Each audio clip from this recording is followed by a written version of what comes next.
stopped right outside with my guitar in my hands, and the notes became loud as the sound caressed the air, and I kicked it up a notch as I strolled without a care, 'cause I'm going down the road to a brand new place, and I'll get there with a smile on my face. Yeah, so lift me up, I'm moving on, singing and dancing while I play my song. Yeah, I'm having a good time, keeping it going. Come on, clap your hands and won't you sing along, and now let's take it up high, high, high.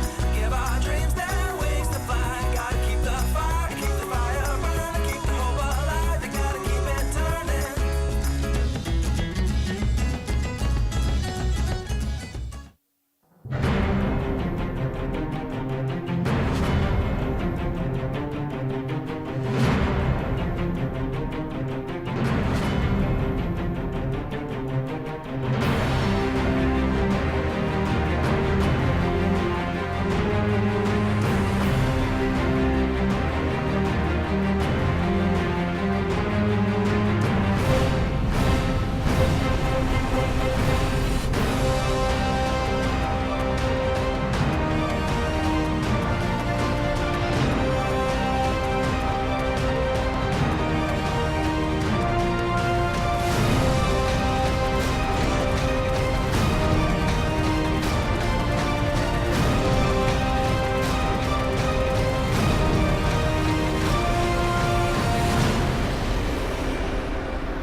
And welcome, ladies and gentlemen, to Red River Coop Speedway for this Thursday, July 3rd here, just south of Winnipeg, as we get ready for Thursday Night Thunder. We've got plenty of action here for you. It's, of course, military night here at Red River Coop Speedway, so we've got a little bit of action going on there in the halftime. They'll be around, I guess, informing people what the Canadian military does and how to sign up. So they are here. And we've got some exciting night action for you here, because one of the cool things we have is the first time we're seeing them this year. The Northern Lightning Sprints are here at Red River Co-op Speedway, and with a nice little number of cars as well. So it'll be nice to watch them back on the track. It has been a little while since we have seen them, because, of course, a couple nights have been rained out this year. And, of course, the beginning of the season where we had the issues with the water on the track. Now, like I said, we got lots of great action. We got the super trucks here tonight, the Midwest Modifieds, and get a load of this. 18 cars for the Midwest Modifieds. They're growing in numbers week by week, so it's going to be fun to watch them tonight. Northern Lightning Sprints, like I said, they are here, as well as the Modifieds, and the late models are making their appearance tonight. So we've got a lot of cars, a lot of action, and we are getting ready to go, of course. Anthems are in just a few seconds. But first, let's just talk about what happened last week. Now, if you did catch us, we were live here on the Manitoba Racing Network after the fact. Oh, and as you can see here now, we are getting ready for Anthem. So we're going to cut it over to Darren Palin, who's going to hand it over to our Anthem singer. Oh, say, can you see by the dawn's early light what so proudly we hailed at the twilight's last gleaming, whose broad stripes and bright stars through the perilous fight o'er the ramparts we watched were so gallantly streaming, and the rocket's red glare, the bombs bursting in air, gave proof through the night that our flag was still there. Oh, say does that star-spangled banner yet wave o'er the land of the free and the home of the brave? Oh, Canada, our home and native land, true patriot love in all thy sons command. With glowing hearts we see thee rise, the true north strong and free. From far and wide, O Canada, we stand on guard for thee. God keep our land glorious and free. stand on guard for thee. Oh, Canada, we stand on guard for thee. Thanks very much. Great job, Janine Guillot, and thanks very much once again to the members of our Canadian Forces joining us here tonight as special guests. All right, thank you, Darren Palin, and we are getting ready to go here at Red River Co-op Speedway. We are starting off first with the truck class, as they are having their third or fourth, I believe it's their third race of the season here. Of course, we've had two winners, Jamie Vernos being the first week's winner, of course, continuing on from last year's. And the Jamie Vernos, which did a great job last week driving the Dynasty truck, ended up having some problems on the last few laps, had to pull off, and we had a new winner for the 2014 season for the Super Trucks, and that was the 18 truck of Dustin Enns. So Enns getting his first win of the season here at Red River Co-op Speedway. Now, I can tell you this, Jamie Vernos is not in the truck tonight. Rod Fiddler will be taking over the duties in the truck class. And the truck class, of course, like I said, 10 cars total. We're going to have 2 heats tonight as we get ready for this action. It should be loads of fun as we get ready here to do the parade of cars as we get ready for this first heat race of the evening. Now, tonight is also supposed to be our Canada Day special, so there should be some fireworks at the end of the evening, so stick around here at Manitoba Racing Network. We're going to show you a little bit of those fireworks if they go on right away. If not, well, catch our replay later on in the night, and we'll put them on at that point in time. Like I said, the trucks are up first, followed by the Midwest Modifieds.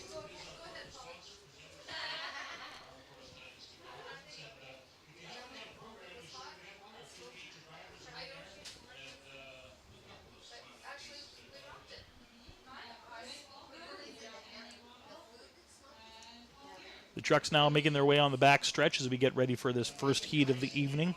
Let's go through the cars as they get ready to go around the track once.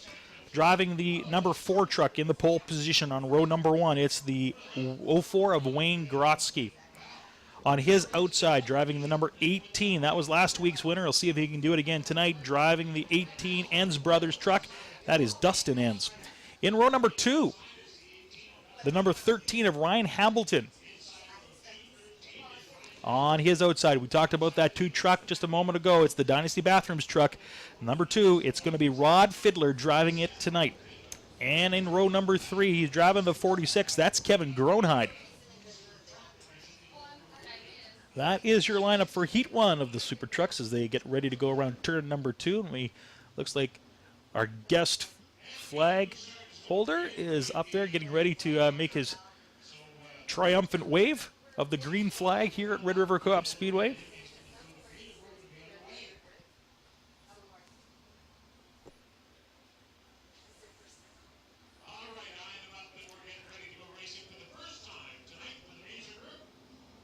Como looks him over, tells the guy to give them the green flag, and we are racing.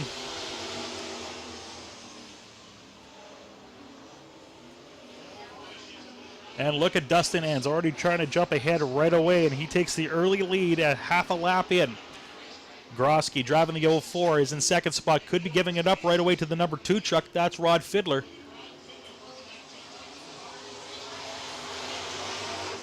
Jamie Vernos doing a great job every week driving that truck. Let's see if Fiddler can have the same kind of success. He's currently sitting in third. In fourth right now, it's Hamilton, and he's having problems on the backstretch.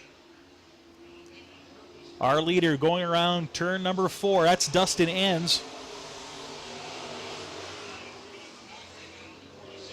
Grotsky and Fiddler duking it out on turn number 2.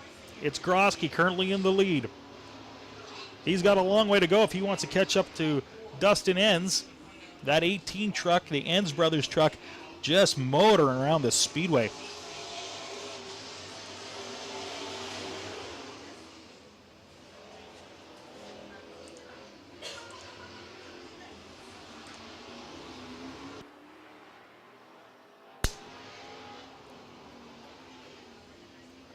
Dustin Enns still your leader. 4 laps to go in this first heat race of the evening. Currently now in second, it's the number 2 truck. Rod Fiddler, he's got a long way to go if he wants to catch up on ends. These trucks have now all spread out pretty far. Grosky in third, followed by Hamilton. And in fifth place, it's Kevin Gronheid. Gronheid having problems on turn number 2. Looks like he's bowing out. Yes, he's going to the pits right now.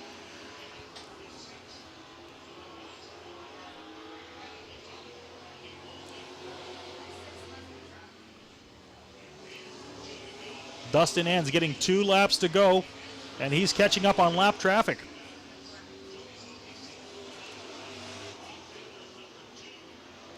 Like I said, these trucks are all quite spread out. Dustin Ann's getting ready to see the white flag as he's going around turn number 4. Uh-oh, problems for the truck, the 13. That's Hamilton. And Dustin Ann's had to slow down, put on the brakes, and what an opportunity now for Fiddler. He's only got just over half a lap.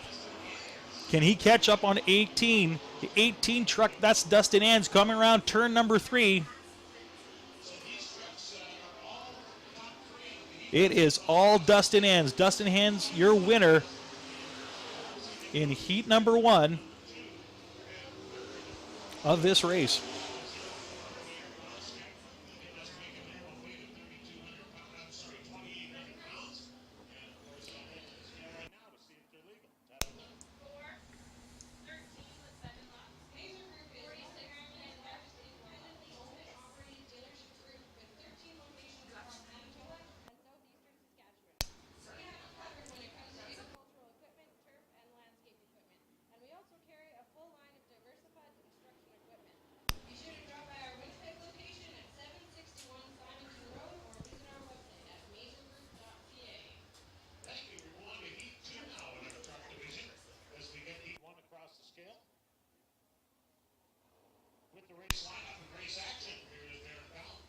We are still in heat action here of the Super Truck class.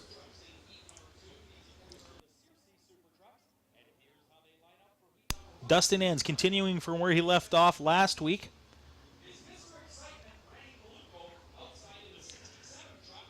Now we're going to have a little bit of fun.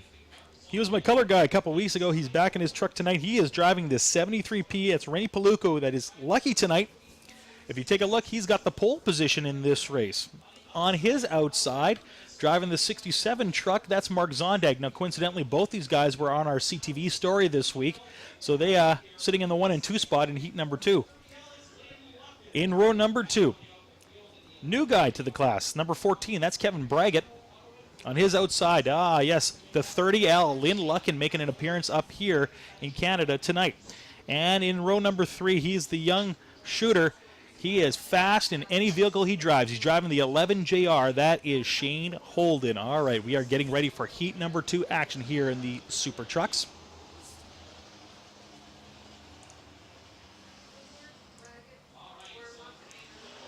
They have 1 lap to go to get in formation.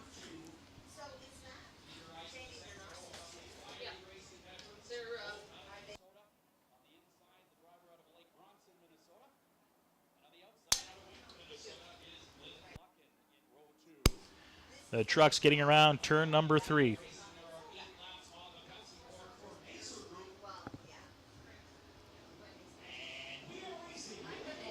And we've got a green flag. We are going. Rennie Paluco in the lead early on in this one. Right behind him is the number 14 already. That's Kevin Braggett. And Braggett making a move on the inside. Look at 11JR from 5th to 3rd, and he's only a half a lap in. Paluco trying to hold on. And he's having problems on turn 4. He goes wide and high, and he dropped back 2 spots. And look at that 11JR.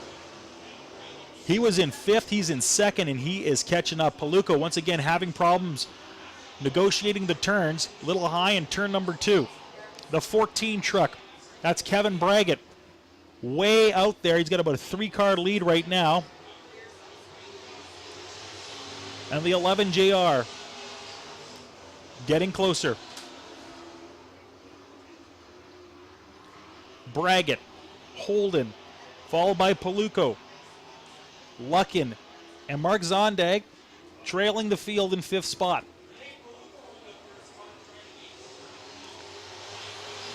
The 11 JR having problems catching up. We've got 5 laps to go in this second heat race. Oh, look at the opportunity here. Going to the far outside, it's the 11 JR. What an opportunity. Braggett having problems on the backstretch. And they're almost door to door now as they come around the front. 4 laps to go in this second heat race. And the race for this one is up front. It's number 1 and 2 battling it out. Braggett and Holden. I said a couple of weeks ago, you got to watch this Holden kid. He is something out there, man. He can really race.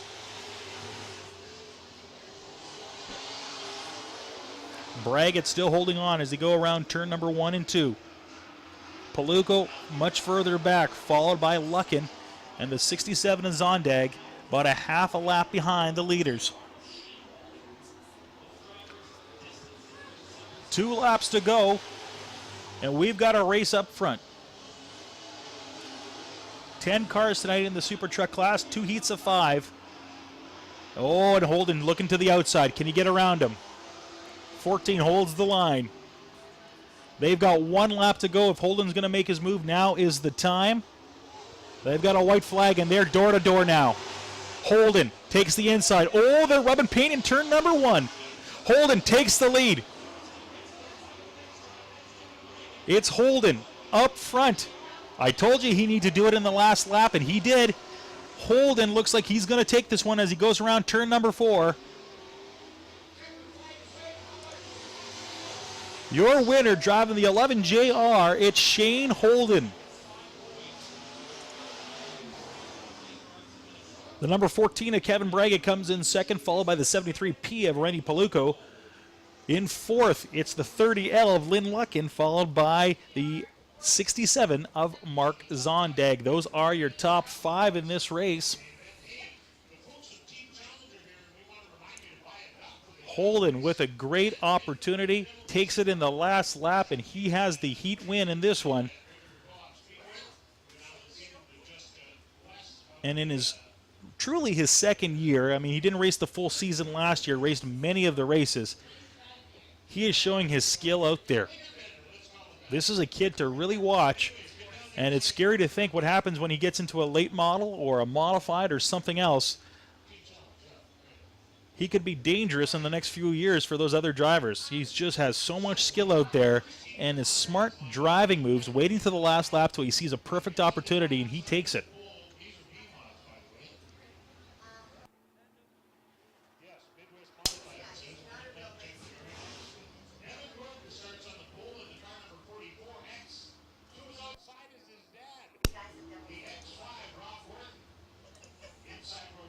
A special thanks to some of our many sponsors, including Murray Cozy Trucking Limited, with 28 years of experience and Canadian owned and operated. Honesty, integrity, and loyalty are important. You can be confident when you cozy up with us. Check out our website at www.murraycozytrucking.ca.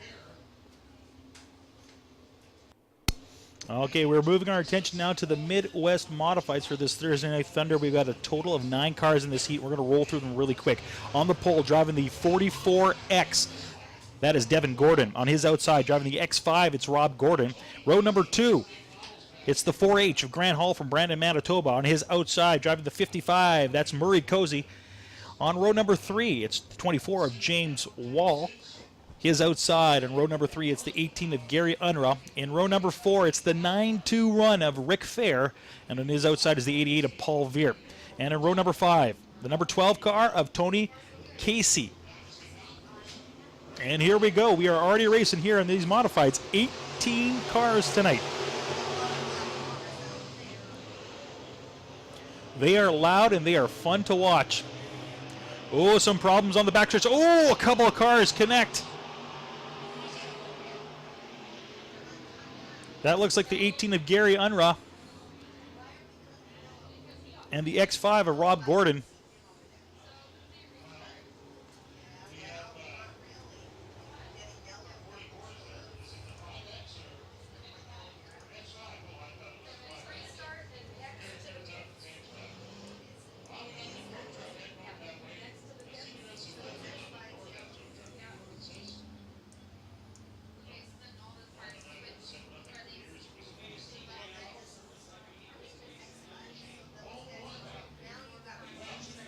So it looks like the X car is going to the pits in this one. We're down to 8 cars now. We're going to have a full restart.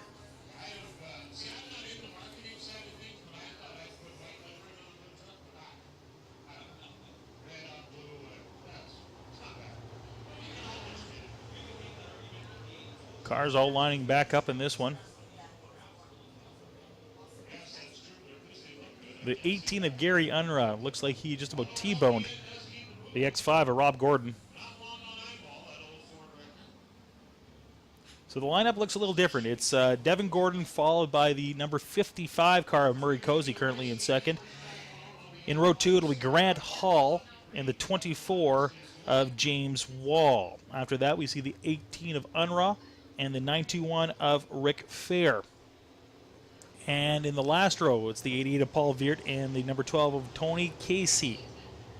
I hope I'm saying that right, Tony.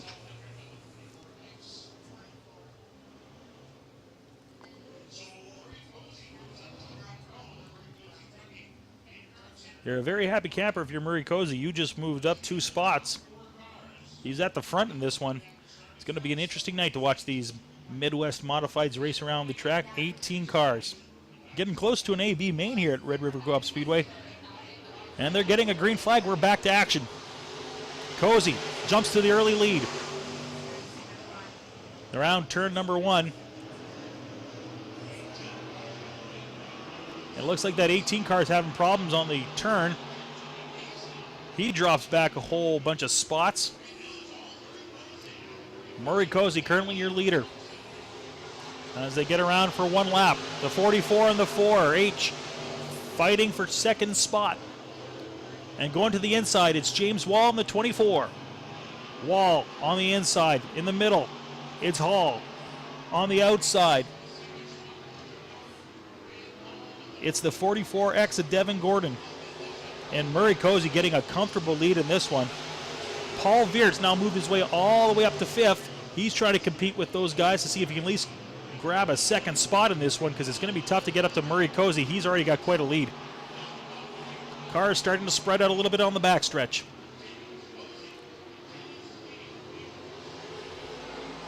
Murray Cozy, your leader. Followed by the 4H of Rob Gordon, of Grant Hall. James Wall makes a move.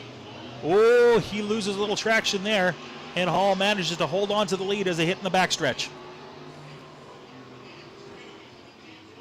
James Wall looking for the inside track. They're almost door to door now. Paul Veert's moved his way up to 4th. Veert started this race in 8th spot, and he's going to the outside. Veert fighting for 3rd now. He's neck and neck with James Wall as they move into turn 3. Wall takes a little bit of a lead here. And now Veert looking for the inside. Nope, goes back to the outside. The race here is for 2nd, 3rd, and 4th. Murray Cozy looks like he's going to walk away with this one with 3 laps to go. And don't forget about that 921 car. He's making his way up there. That's Rick Fair.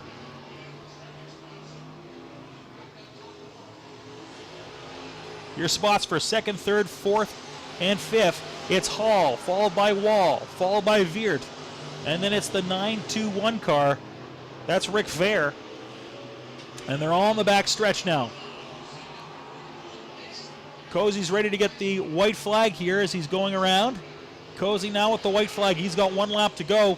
He's got a comfortable lead, but the fight now is for 2nd, 3rd, and 4th.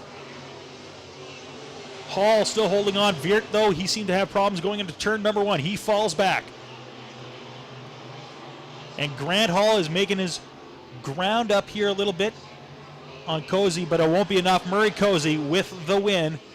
Now here's the battle. It's for 2nd. It'll be Grant Hall, followed by James Wall, and then Paul Veert, rounding out your top 4 in this race.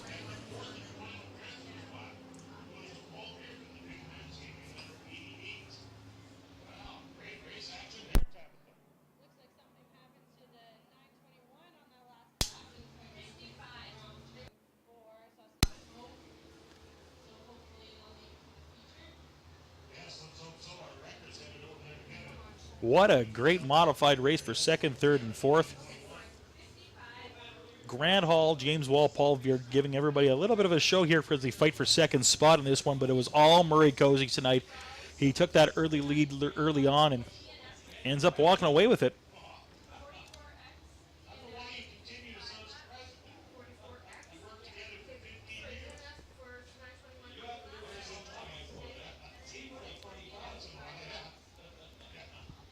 Now, a couple of new names here tonight. Like we said, mentioned Tony Casey, or Casey. I apologize if I said that wrong. And Dave Kazenko will be racing in the second heat. We'll talk about him in just a few seconds.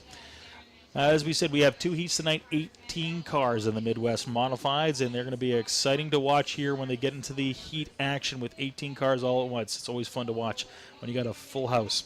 All right, as we move on to heat number 2, as they're getting away ready to go around the back stretch. In the pole position of this one, she is driving the 93 car. That's Keetlyn Cron. On her outside, he's a rookie in this class, driving the 4D car. That's Dave Kazenko. In row number 2, driving the 4B, that's Brandon Rehill. On his outside, driving the 00D, that's David Delane. Row number 3 has the 22 car of Rick Hamill. On his outside, the number 20 car of Nick Audette. And in row number 4, we have the 84. He's a rookie. That's Justin Lee. And on his outside, driving the 44, that's Austin Hunter. One other car in this one. It's the number 3 car. That is Jason Somack. And that is your lineup here for heat number 2 of the Midwest Modifieds. A couple more cars. We would have almost had 3 heats here tonight. Very popular class in Wissota. And it's starting to show its shape here at Red River Coop Speedway. Now, last year they were on Monday nights. This year they are on Thursday nights. So that has actually improved their numbers a little bit, so that was a good sign. And these cars are getting the look over by Como, and Como looks like, yeah, I think they're going to be good to go. Put the metal to the pedal. We are racing here at Red River Co-op Speedway.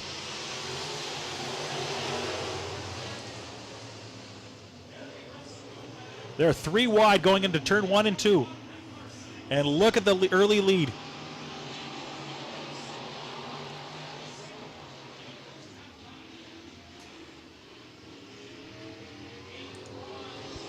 It's Cron. She fell back. She jumped back ahead. She's got the lead, but right on her heels, it's the 22 car. That's Rick Hamill. Hamill on the inside. Cron on the out. Hamill making his move on the backstretch. Takes the lead. David Delane, and we've got a yellow flag car wiped out in the front stretch here.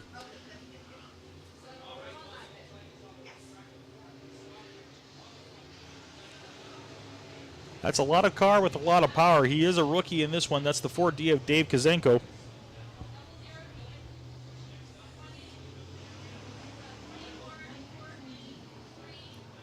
And we will reset here as we get ready to go.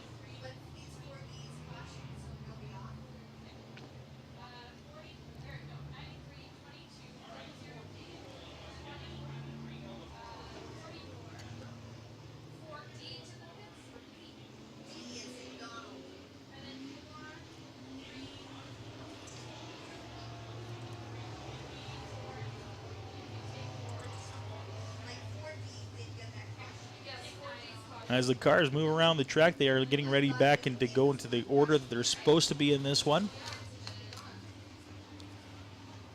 It looks like Cron may get her spot back in front.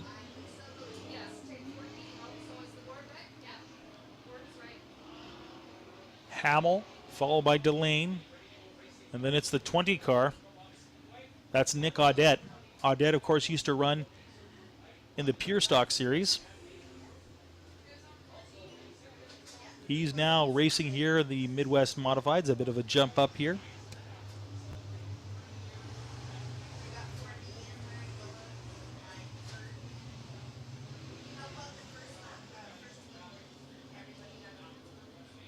Hard to believe that just a few years ago this class wasn't even here at Red River Co-op Speedway, and now they are racing tonight with 18 cars. Last year when we had the Lane Memorial, we had almost 25 cars here racing in the Midwest Modified class that night.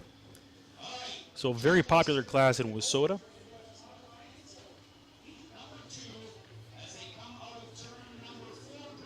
They're getting the green flag again. We are racing once again. And Cron still has the lead. But that may be short-lived. They go around turn number 1. Yes, we have a new leader. Rick Hamill jumps out to the front.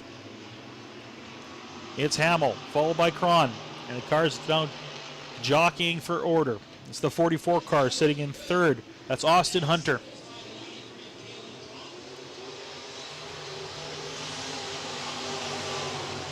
And Schiller looks like she may lose another spot here. She's door to door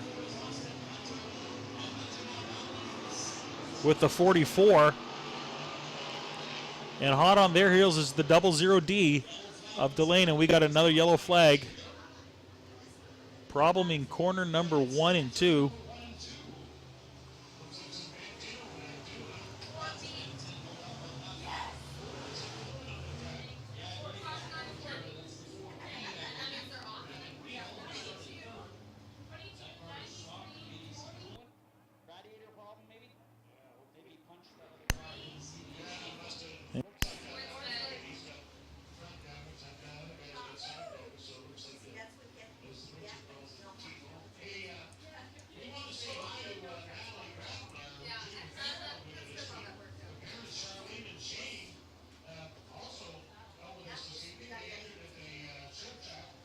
Let's see if we can take a look at that one again to see how this one transpired.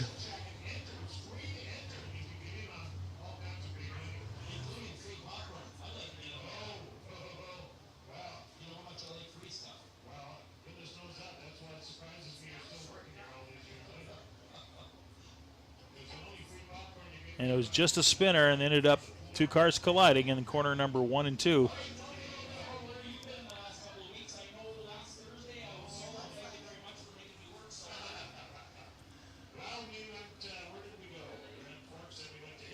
And it looks like we need the tow truck to remove one of the 2 cars.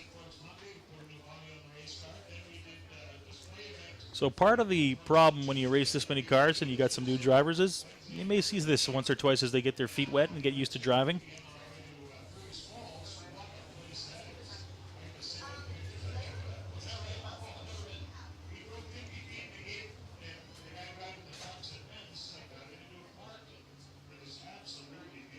So we started this race with 9 cars. We are now officially down to 6. Still plenty of time for the drivers, though, to get things back in shape as they get ready for feature action later tonight.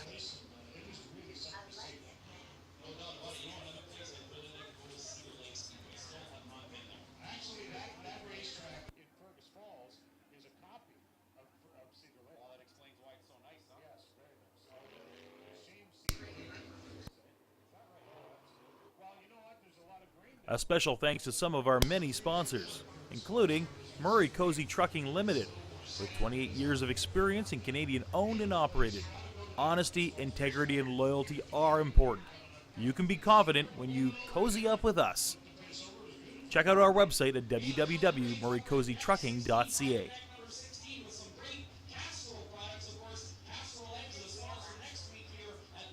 Like I said before, we started off the race with 9 cars. We are now down to 6. Let's see how they shake down as we take a look at the lineup right now. In the lead spot, it will be the number 22 car. That's Rick Hamill.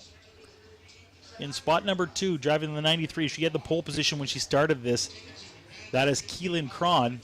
In row number 2 on the outside, driving the 44, that's Austin Hunter. Followed by the 00. That is 00D of David Delane. The 20 car of Nick Audette will also be beside him. And in the final row, it's the 03. That's Jason Somack. If you're Jason Somack, you're a little happier. You started the race in 9th, and you're all the way up to 6th. So drive nice and straight and don't get into an accident. You can move up pretty quick. So Somack, of course, jumping up 3 spots. He started in 9th, now in 6th. Let's see if he can move up a little bit further. And it looks like we've got a green flag. We're back in action here at Red River Coop Speedway.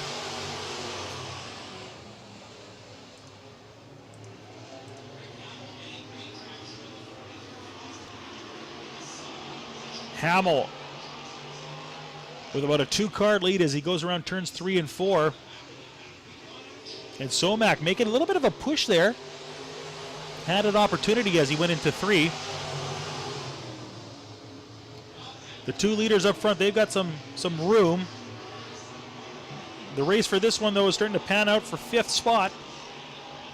Somac, Nick Audette, side by side, and Somac jumps to the lead and works his way to the outside, and it's an opportunity for Audette to jump right back into this one. Audette now back into 5th spot.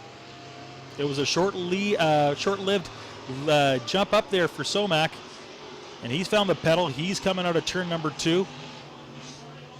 Hamill still in this in the number 1 spot in this one. He's driving the number 22 car. Behind him, it's the number 44. Austin Hunter. He's got a little way to go if he wants to catch up on Hamill. The battle in this one is between Somac, Delane, and Audette as they fight for 4th spot. Right now, it's all Delane. He's up in front, but Somac now has moved up into the 5th spot. Inching his way closer and closer. Going to try the inside on Delane, and look at Somac. He's now in 4th spot. Did he leave them an opening to come back in? He might have. Somac barely holding on as they go around with 1 lap to go. Hamill going around turn 4. He is your leader, and it looks like he's going to win this race. Driving the number 22 car, that's Rick Hamill.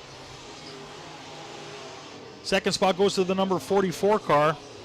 That's Austin Hunter. 3rd spot to 93 of Kalen Cron and Jason Somac. Look at that. Started this restart way back from the 6th spot. Finishes up in the top 4. Not too shabby. Driving the 3 car. Delane and Audette finishing up in 5th and 6th spot.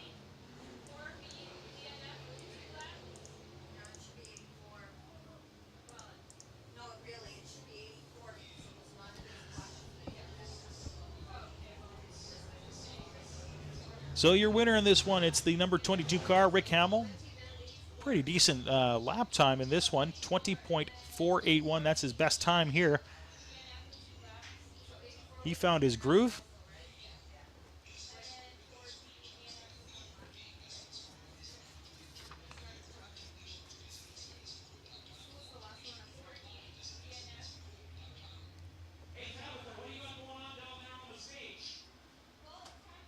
And we are going to be moving our attention now to a different car class. The first time we're seeing them here this season, as the Lightning Sprints are getting ready to take the track for the first time.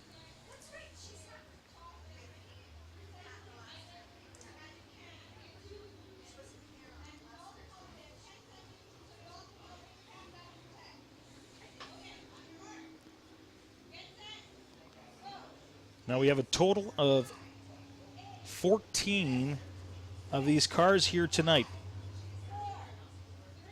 And a couple of new names I've never seen here before, so this is good news for the Lightning Sprint class. A couple of new faces. Last year, of course, struggled with numbers here at Red River Coop Speedway. They were part of the Monday night program. This year, they're back on Thursday. However, they have a limited amount of times they are racing here, but it's nice to see them back here. Of course, last week we had the full-size sprint cars make their appearance. Pardon me, for the first time this year. They'll be making 2 of those. But these Lightning Sprints will make several appearances throughout the year. So if you like those sprint cars, check out the schedule and see what time they're showing up here next. They'll be here off and on throughout the course of the season. And these are always fun to watch. Let's go through the lineup of these cars. We've got, like I said, a total of 2 heats, 7 cars in each heat. We'll start off first with the guy that's going to have the pole position. He's driving the number 11 car. That's Dexter DeVergsen. And on his outside, driving the number 14, it's Edward Bell. In row number 2, another new name here to the Speedway. At least he hasn't made that many appearances. It's the number 13 of Alan Trushinsky. On his outside, he's a former champion of this class. It's the number 2R of Roland Bernard. In row number 3, he's driving the 2X. It's Ollie Trout. And on his outside, it's the 96 of Jared Kalyuk. And in row number 4, he is also a great racer. Almost won a championship here last year. just on the last few races, they had a couple of bad nights, but they were pretty much consistent, him and Amber Balkan. It's Wally Butler driving the 35W.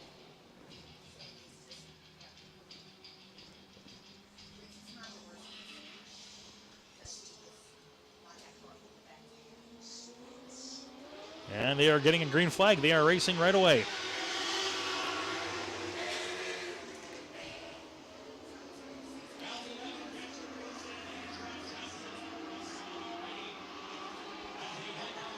And it's the 11 car.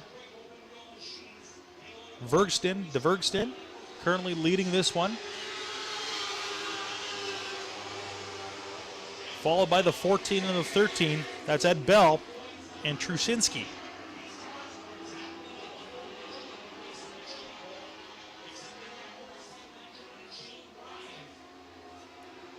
And this one's heating up for spots 2, 3, and 4. And 35, Wally Butler, look at this. Whipping by the cars. Butler now currently in 4th, started this race in 7th. And he's making his way up the track. Wally Butler driving the 35W. And he looks like he has that car dialed in tonight. Our leaders haven't changed with 3 laps to go. It's the 11, 14, followed by the 35 car. Pardon me, that's a mistake. The 11, the 14, and the 13, and the 35 car currently sitting in 4th as he's making his way up the track.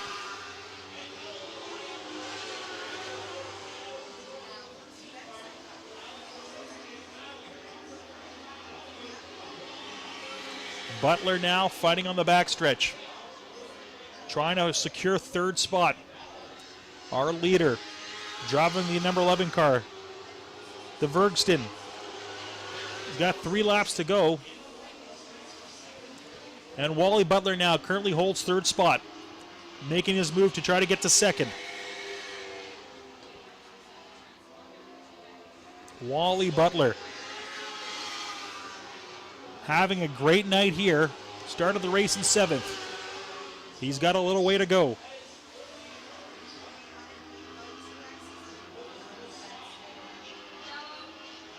We've got a yellow flag.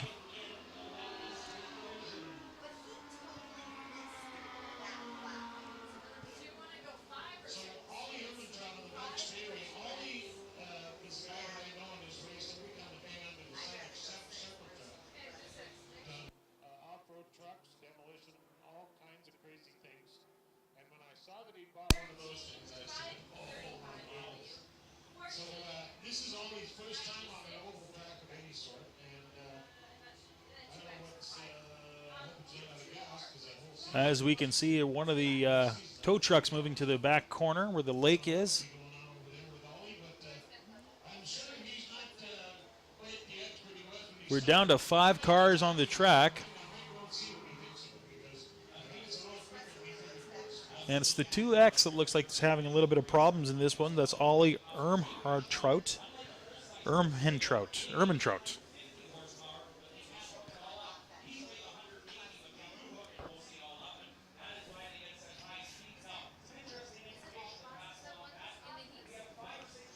Ermentrout moves his way off the field. Tow truck just there to follow him up if he needs a little push to get off. We started with 7. We are now down to 4 cars. They got a green flag. They are going right away. It's the 11, followed by the 35W and the 14, and then the 96, the Jaron Kalniuk.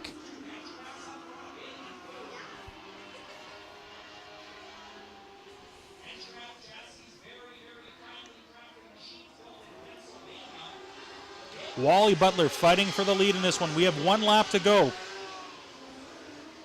Is he going to push it? Oh, he's having problems. Wally Butler had his chance going into turns 1 and 2, but it's not for him tonight. Our winner in this one, driving the 11 car, that's Dexter DeVergston, followed by the 35W of Wally Butler, the 14 car of Ed Bell, and in the last spot, driving the 96, that's Jared Kalniuk. And that number 11 that Dexter's driving, he's sponsored by Todd's Electric, who is Todd Crutzen, who holds the 71 car that Stefan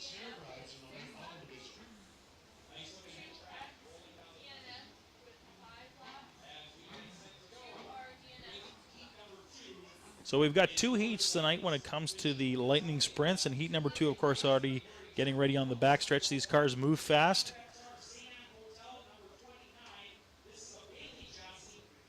And as you can see with some of the times, DeVerkston's fastest time, 18.908 on this one. He was whipping around that track, no problem. He was tearing it up.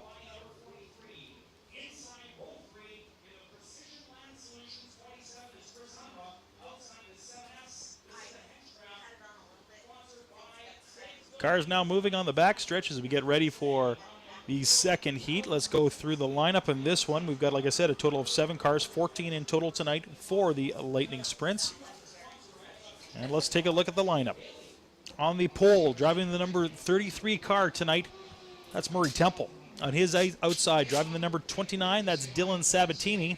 Row number 2 has the number 1 car of Chris Soren. On his outside, driving the 43, that's Robert Livingston. In row number 3, it's the 27 of Chris Unruh, and on his outside, it's the 7S of Brent Stegg. And in row number 4, driving the number 10, Alex Trasinski. 7 cars as we get ready to go here at Red River Coop Speedway. I hope you're enjoying our live broadcast on the Manitoba Racing Network. Tonight's action, of course, is free starting next week. We may be changing to a pay-per-view standpoint. Well, of course, these engines must retain their original 6-speed transmission that is found inside the motorcycles. What they'll do is normally run third gear around the racetrack. You'll hear them start at turn number 4 in second gear. It will perform 1 shift into third gear, and then it is hammered down in the Northern Lightning Sprint Association. Cars getting ready to go as they go around turn number 4. Como looks them over. He's giving them the green flag. They are moving right away, and we are in action here in the Lightning Sprints. And look at the early lead by Dylan Sabatini. He jumps way ahead and only a half a lap in.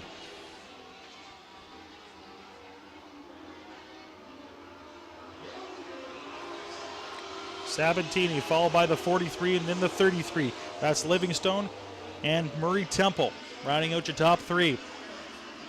Chris Soren driving the 1. He's currently sitting in 4th. Brent Stegg now up in 5th. He moved up a spot.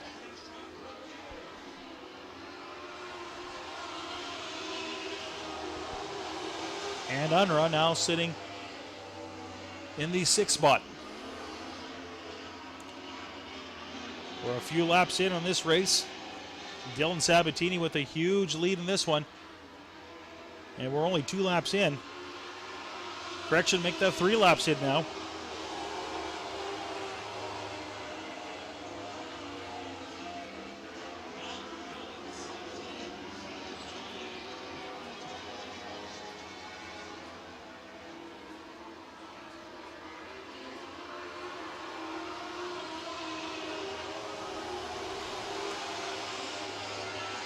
Sabatini.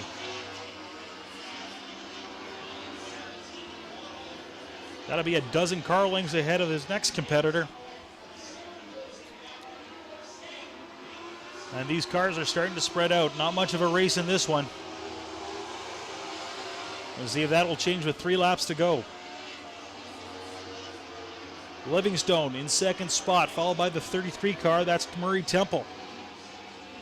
Our leader. That's Dylan Sabatini here. You can see on your screen. He's got 2 laps to go.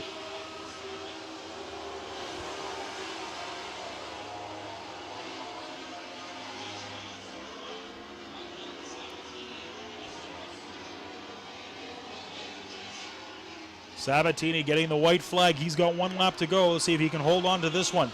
The 43 car, Livingstone in 2nd, followed by the 33 of Temple. Then it's the 1 of Chris Soren, followed by the 7S of Brent Stegg. Unruh. He's in 6th. And in 7th at the back end, it's Alex Trushinsky.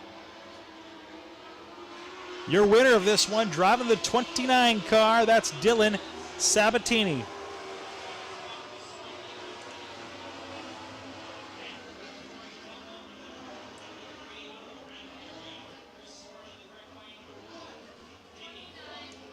Sabatini getting his first heat win of 2014 here at Red River Co-op Speedway. Respectable times all the way around the board in this one. Everybody getting into the 19 range for the top 5. Look at Chris Soren with that speed, 19.077. He almost broke the 18 barrier. Looks like we've got Carolyn Ray in the grandstands right now. Who wants some free stuff? I want to hear you scream. Let's make some noise. And we're about to move over to some modified action here tonight. And interestingly enough, a couple of years ago, modifieds, of course, struggling to have car counts here at Red River Co-op Speedway. They're showing a little bit more of a healthier number this year, 15 cars as we get ready to move over to modified action. Sabatini, as you can see on your screen, getting ready just to weigh in at the scale.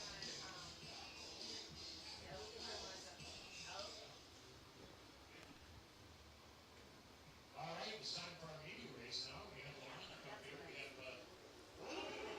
We've got a media race here tonight. Of course, they are now part of the heat action, so they're in between a couple of the classes. They are moving up here to the Speedway as they get ready to race.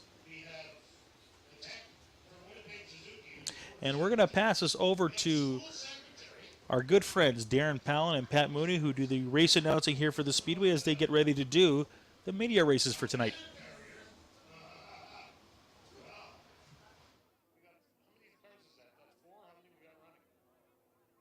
Five, all right.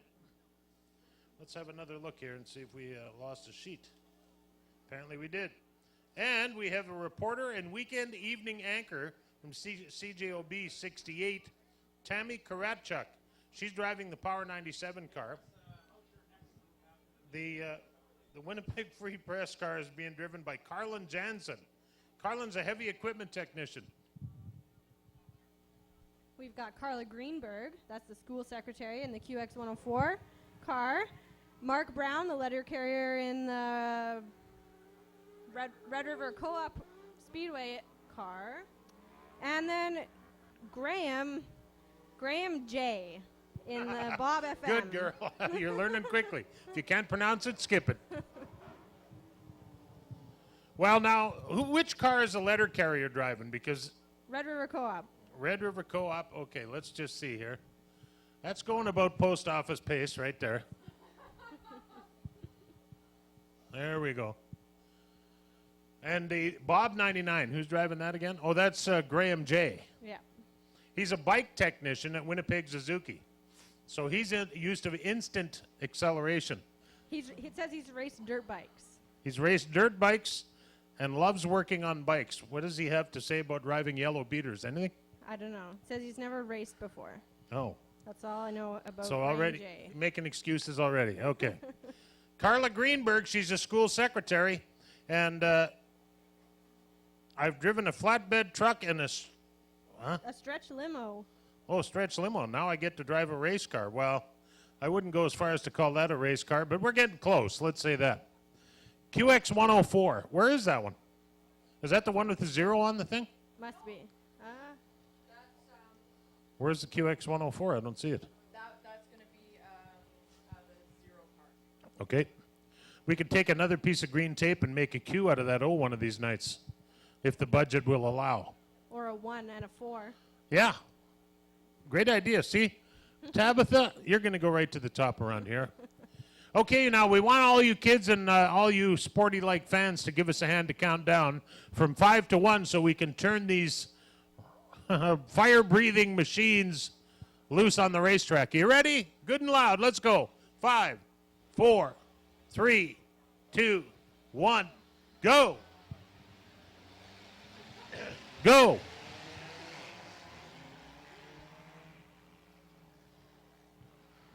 So who's leading? Bob 97. Bob, no. 99. Bob 99. Graham J. Oh, Graham J, the bike racer. And the Red River Co-op Speedway, that's the post office guy? He must work for Perlator. I can't see him working for the post office. Might take the lead here, going into 3. I can't believe it. There's a Oh, no. No, fear not. We do have a race going on, though. And here comes what's happening back here. Power 97. Power 97, that's Tammy. She's the weekend anchor and on 68 CJOB. And I hope she's finished by the weekend because the way she's going. Look at this. We do have a race, and the Postie is up front. Well, I don't know. It looks like, oh, it's close. Oh, Cliff Clavin's buddy is up front. Oh, they're having a big time right there. And Power 97 still on the back straightaway. Is that car, does she have to pedal that, or is there a gas pedal, or what's happening there? Here comes the postman. I'll tell you something. How'd your racing career go? Well, went so well I got beat by a mailman. Not so good. Although, Tabitha, I don't think we've seen another driver get lapped in 2 laps before, so No, that's we the are first. breaking new ground here. Everyone should feel special for getting to see that tonight. Bob, 99 Bob, that's Graham. He's second to the postman. How many laps? White flag. Okay, white flag. Sorry. White flag. How this could go on all night. I mean, this is just such a thriller. Graham could still catch him in the 99 Bob car. Oh, he's closing. He's running out of time. It looks like the mailman's looking good. I guess Graham is more used to 2 wheels.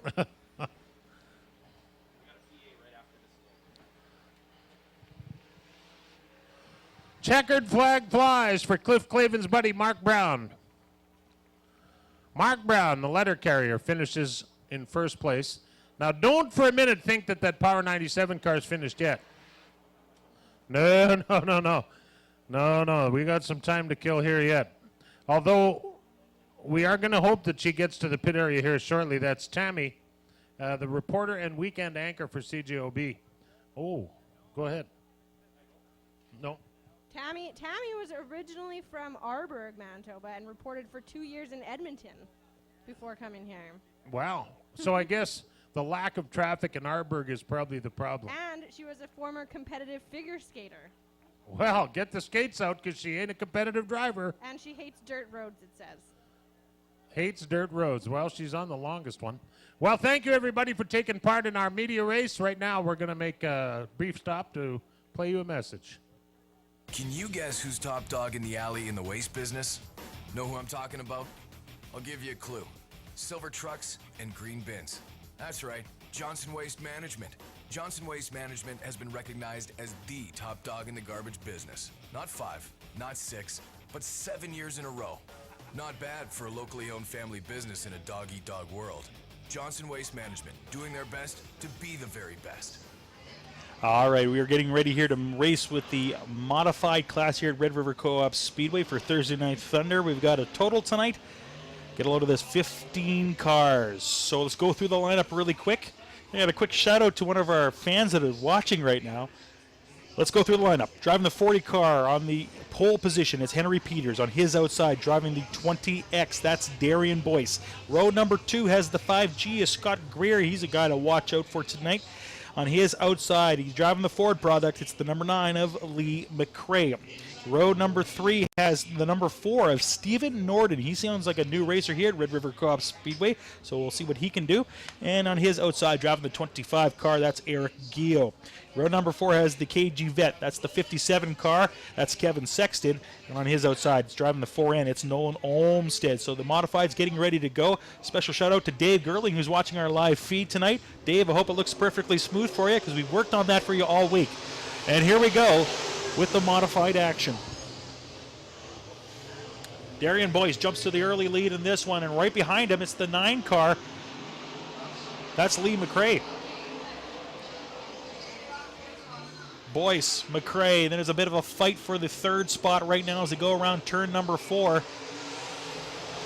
It's the 40 car and the 5G of Scott Greer. 40 car, that's Henry Peters. And look at McCrae trying to get to the inside of the 20 car. He couldn't get around. They fall back a little bit. Our leaders going around turn number 4 right now. 6 laps to go in this race.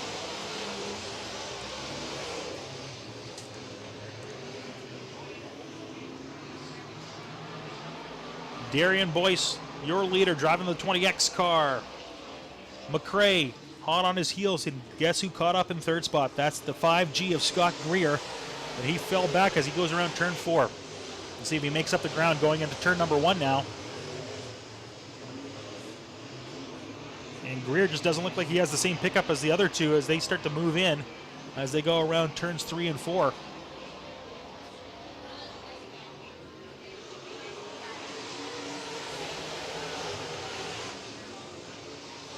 Our broadcast tonight looks like it's going to be our last free one of the season. After this, they will all be pay-per-view. So if you are watching this feed right now, starting next week, we're going to be going to a pay-per-view format.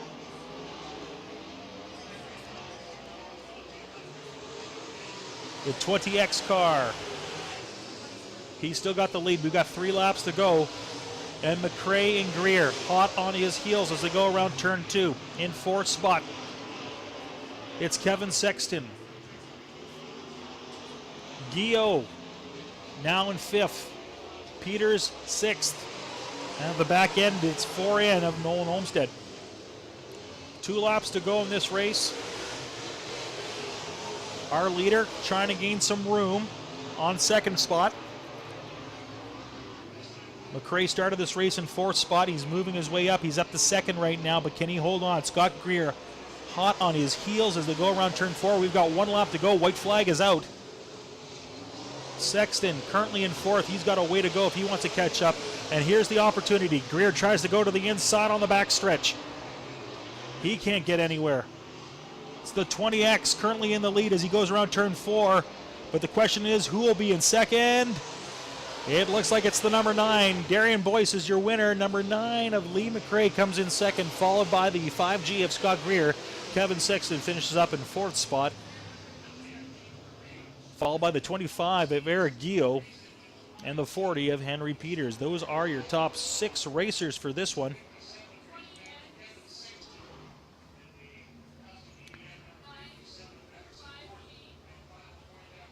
Darian Boyce, a former winner in this modified class a few years ago. Lee McRae was in a truck for a number of years, moved up to the modifieds last year. It was a big change for him, but he's adapting. As you can see here, did very well in the heat race, moved up 2 spots. As for Scott Greer, he's always a threat week after week, and so is Kevin Sexton. Those were your top 4 racers in this one. Eric Guillot finishing up in 5th.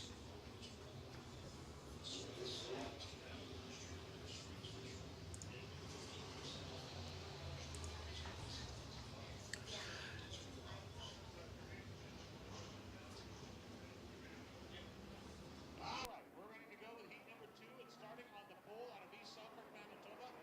Driving the number 30.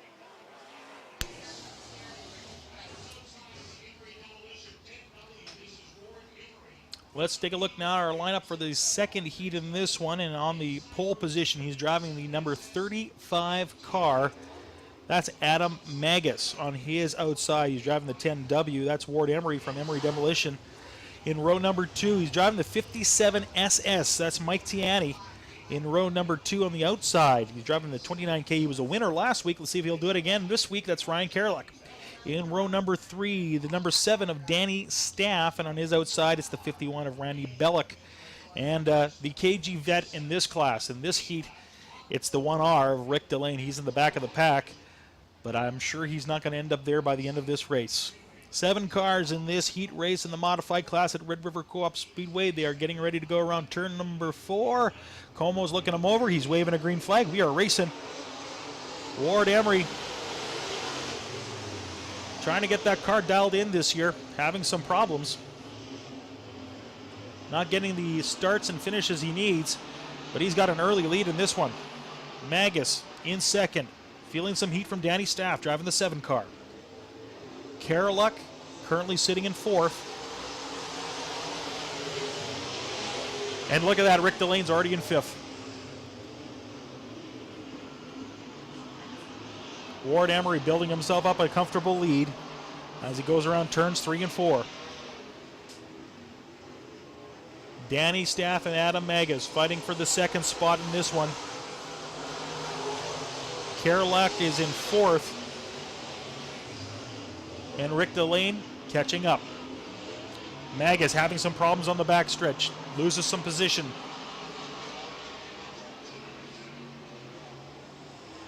Ward Emery with a very comfortable lead in this one. Unless something drastic happens, should be an easy heat win for him. Danny Staff going around turn 2. Magus currently sitting in 3rd. And Ryan Kerlick catching up to Magus. Rick Delane falling a little further back in this one.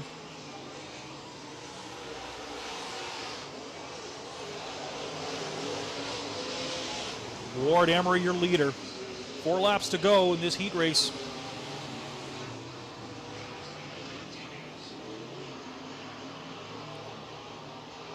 And Kerlick getting very close to Magus on the backstretch.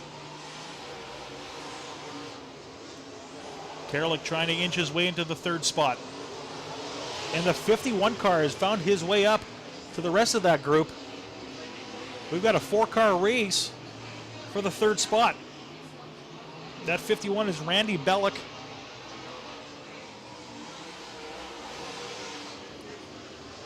We've got 2 laps to go. Pardon me.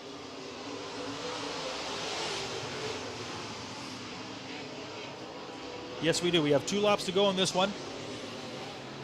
Ward Emery getting the white flag as he's going around turn number 4 right now. Danny Staff comfortable in 2nd spot. He's a little further back. But the battle is for 3rd, 4th, and 5th. Your leader in that section is Adam Magus driving the 35 in 3rd spot.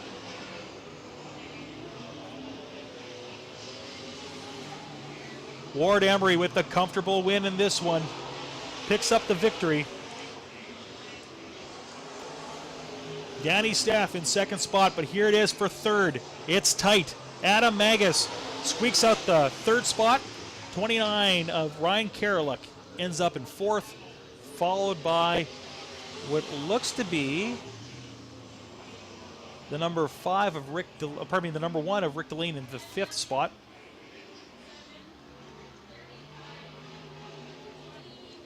And there you have it. Ward Emery with his heat win tonight. I know he's been tinkering with the car for the last few weeks trying to find the magic. Maybe he's done it tonight. What's great about this modified class is if you take a look at the list of great drivers in this, anybody can win it.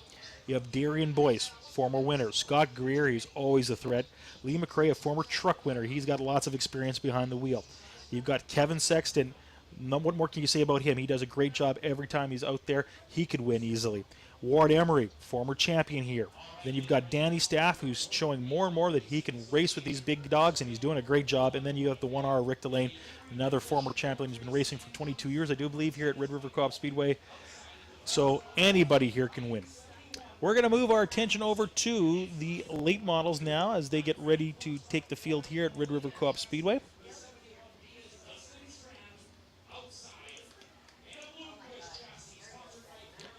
And we've got a total tonight of 12 cars, and there is a newcomer. We haven't seen him out here this year. He did drive a truck last year, but we'll talk about him in the 2nd heat because that's when he is racing. But we've got what appears to be a really interesting heat here, the first one. On the pole position, driving the 10 car, that's Mike Balkin. On his outside, the 71 of Rick Fawcett. Row 2, it's the 71D of Dustin Strand. On his outside, it's the 7W of Ricky Weiss. In row 3, it's the number 2. That's Bill Mooney. And in his outside, driving the 55 car, that's Mike Martin. Any one of these drivers can win. It'll be interesting to see what happens with such great drivers all on the track at the same time in a small heat race. They have 10 laps on the board for the late models. They're a little different than the other classes.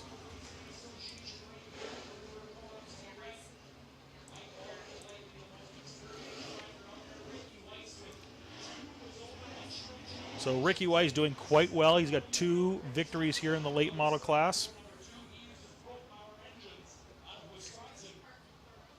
He, of course, racing last year down south for a majority of the season. Came a couple times up here to Red River Coop Speedway this year. It's his 3rd race in 3 attempts here at Red River Coop Speedway. Let's see if he can make it 3 for 3. And here we go. We got a green flag. We're racing. Mike Balkin at the early lead, and we're 3 wide as we go into turn number 1. Ricky Weiss jumps up ahead. He's driving the 7W. He's in 2nd spot. Dustin Strand on his left side, falls back to third spot. The 71. Behind him, he falls a little further. That's Rick Fawcett.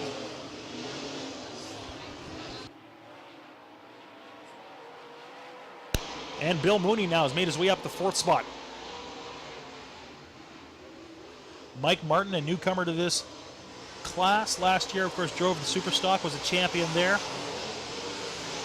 Getting the feel of a late model, a little bit different than, of course, the Superstock. A little bit more horsepower, obviously. And the competition, of course, a little bit different as well. Mike Balkin, your leader.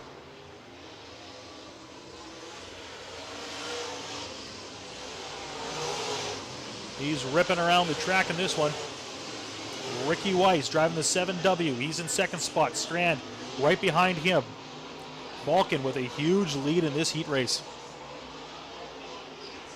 It looks like it's going to be the Mike Balkin show in this one unless something changes. 6 laps to go. Ricky Weiss getting some pressure, though, from the 71 car. The real battle in this one is for second spot. Mooney slowly catching up. Followed by the 71, Rick Fawcett, and the 55 of Mike Martin is currently sitting in 6th.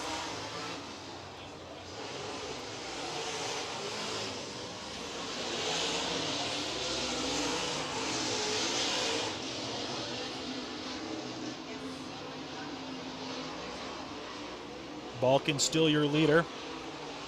Ricky Weiss now going into turn 4. It's Weiss and Strand sitting in second and third respectively, followed by Mooney. He's in 4th.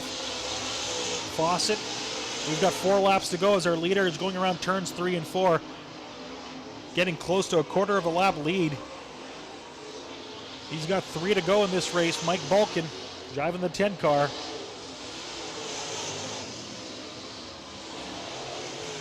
The Derek sandblasting car of Ricky Weiss driving the 7W, currently holding on to second and fighting off the 71 of Dustin Strand. That 71D car seems to be losing a little bit of ground on Ricky Weiss.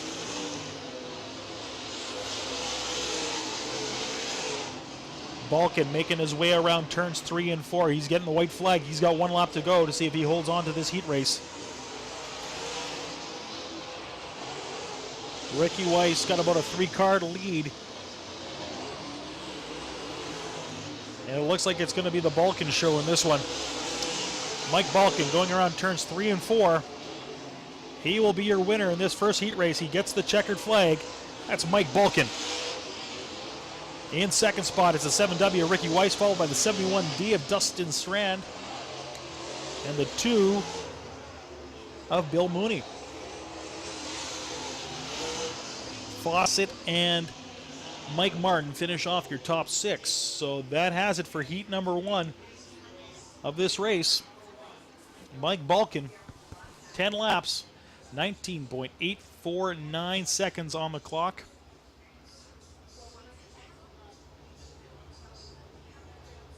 Good time to have the pole position in this one. When you got speeds like that, you just got to hammer down and keep racing, and that's exactly what he did. Didn't look back once and ends up getting the W here tonight. So we have one more heat race this evening as we get ready for intermission, and we're going to go with the late models. Once again, we got 2 heats in this one, 6 cars in each, and we've got a total of, like I said, 6, and there's a newcomer to the late model class here this evening, so this is going to be fun to watch to see how he does. Now, last year, like I said, he drove a truck, so when we get to him in a second, we'll cue that up. Let's take a look at who is racing where in this race. On the pole, he's driving the number 9. He's the owner of the track, the Winnipeg Dodge car of number 9 of Walt Morris. On his outside, driving the 5E car, that is Shane Edgington. Row number 2, the Viert Landscaping 88, that's Paul Viert. On his outside, driving the 92C, that's Cord Allard, he's the sophomore in this division. In row number 3, it's the 71S of Stefan Snare. And the rookie, not to racing, but to the late models for this year, Driving the Balkan and Sons 14, that is George Balkan. Now, Balkan last year was one of the few drivers that beat out Jamie Vernos in the truck class. He did it a few times. This year, he's in a late model. He's very excited. I saw his pictures posted on Facebook all this week showing how proud he was of the car. Let's see how he does in his late model as he gets ready to have his first race of the season. Starting in 6th spot, let's see if he can make his way up a couple notches in this one, or perhaps even get his first heat win.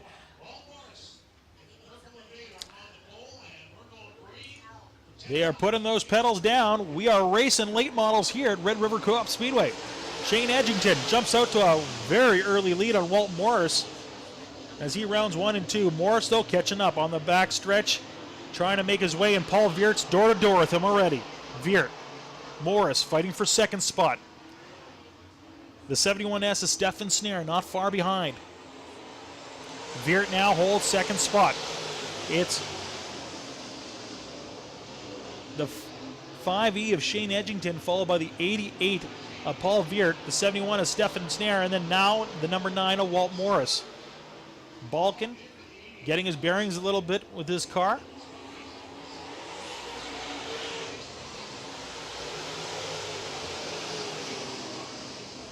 Excited to see what he's going to do this year in a late model. Paul Veert feeling a little pressure from the 71 car.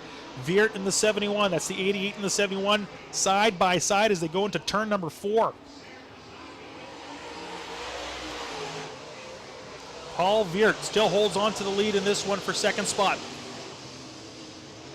The 71, though, pushing on the inside. Your leader still is the 5E of Shane Edgington. The 71 car now takes firm hold of 2nd spot. Snare now with 2nd. Veert in 3rd. Walt Morris currently sitting in 4th. And Balkan and Cord Allard are rounding out our top 6. Allard in 5th. Balkan in 6th. Driving the 14 car. Edgington still your leader with 5 laps to go.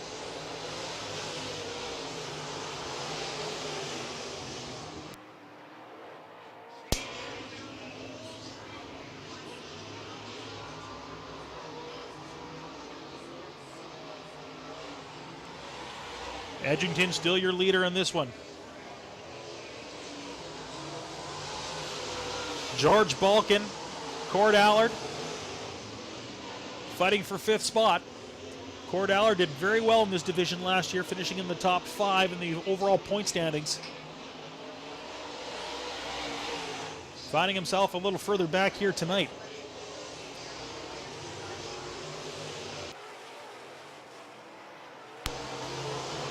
There's your leader with only 2.5 laps to go, Shane Edgington. And it's a comfortable lead in this one. Snare, Veert, Morris, Allard, and then Balkan are your top 6. We've got 2 laps to go, 1.5 for our leader, Shane Edgington. About a 1/4 of a lap lead on his next competitor.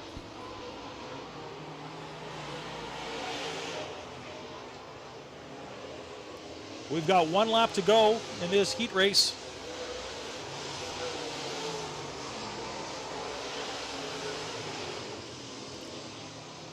And that'll pretty much put it in the record books.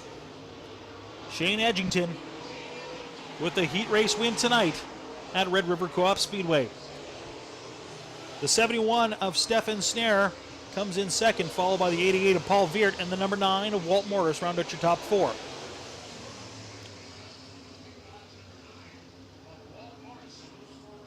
Cord Allard finishing up in 5th, and in 6th spot, it's George Balkan.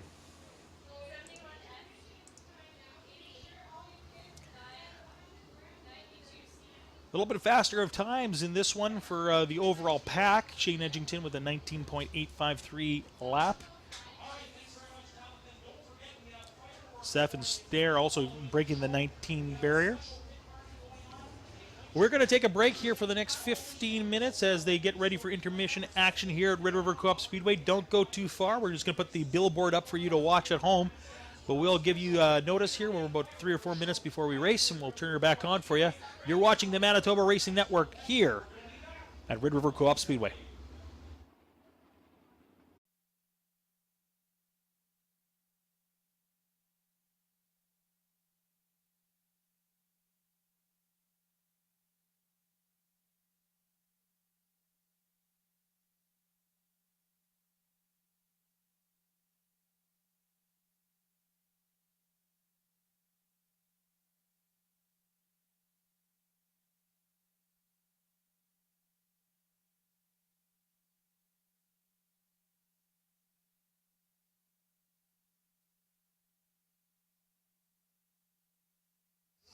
Okay, we are about ready to go here with the Super Trucks for their feature race here at Red River Co-op Speedway.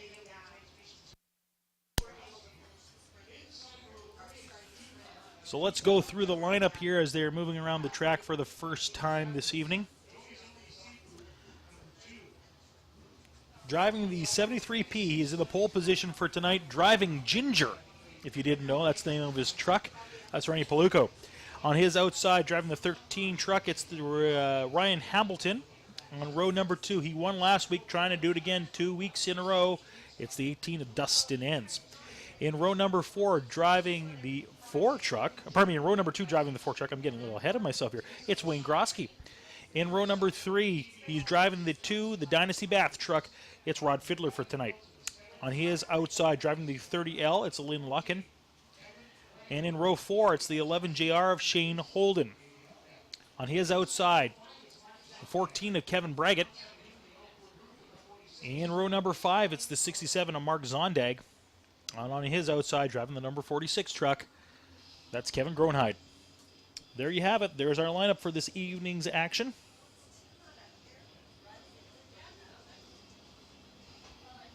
As we get ready to go super truck racing here at Red River Co-op Speedway.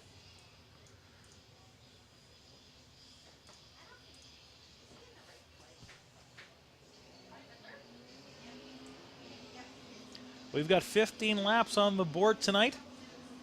Exciting to see how this one turns out.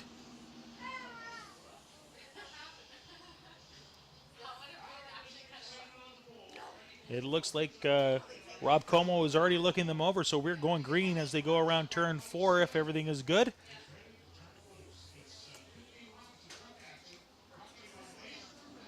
And here we go. We are racing super trucks at Red River Co-op Speedway.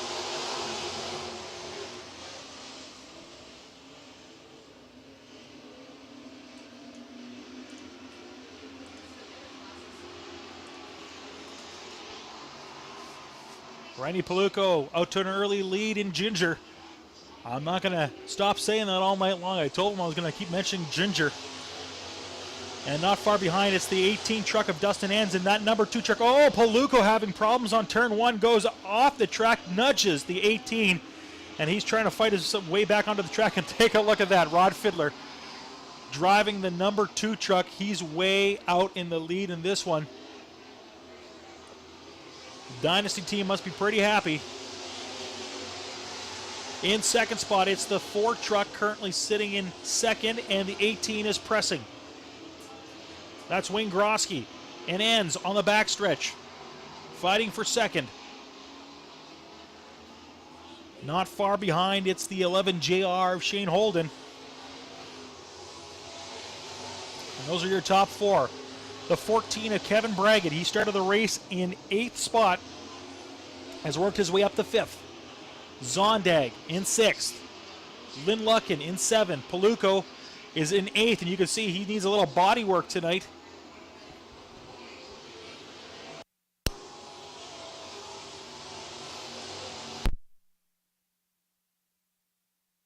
And you can see Randy Paluco, like I said, going to be doing a little body work this week, getting things back in order.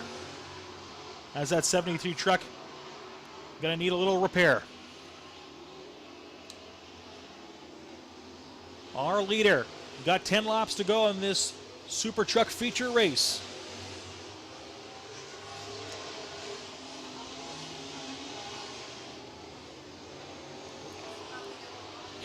The 18, Dustin Enns, slowly catching up. He's in second. Grosky, third. Holden making a pitch for third spot as he's fighting in there with that 11JR truck. Braggett now all the way up to 5th. He keeps working closer and closer. And Dustin Enns slowly putting pressure on that 2 truck, moving a little step closer with each lap. Enns keeping closer as they go through the front stretch. Grosky and Holden fighting for 3rd. Holden taking the inside. It's Holden. Oh, it gets nudged out there. Grosky slips right back in front as they go to the backstretch. And the 18 truck making a bid for first spot. He is hot on the heels of Rod Fiddler. Oh, a little problems during turn 2. He loses some ground. Grosky, the 11 JR, still fighting on the bottom of your screen right now. At the top, that's our leader. That's the number 2 truck, the Dynasty Bathroom truck, normally driven by Jamie Vernos. It's Rod Fiddler tonight, and he's doing him some justice, showing us how to race that 2 truck, but he's got pressure. He won last week, trying to do it again.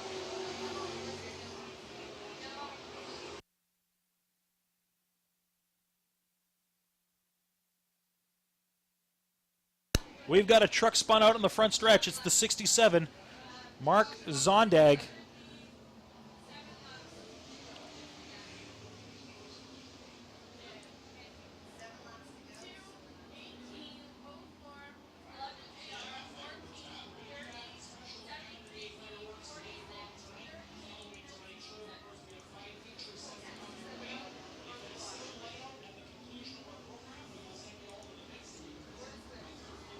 Rod Fiddler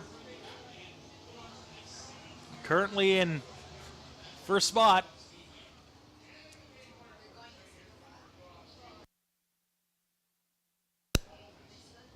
Driving the number 2, Joey's Only, Dynasty Bathroom 2 truck. Fiddler filling in for Jamie Vernos, who cannot be here tonight.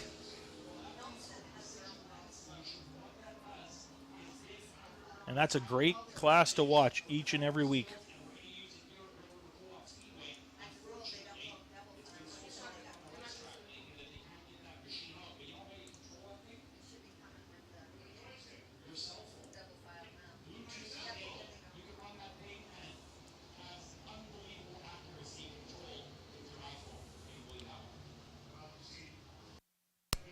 Rennie Paluco driving to the 73P. That's Ginger. Ginger's seen better days.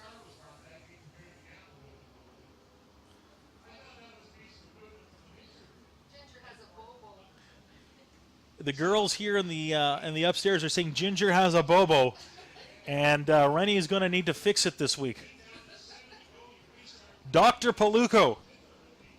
Calling Dr. Paluco for a house call.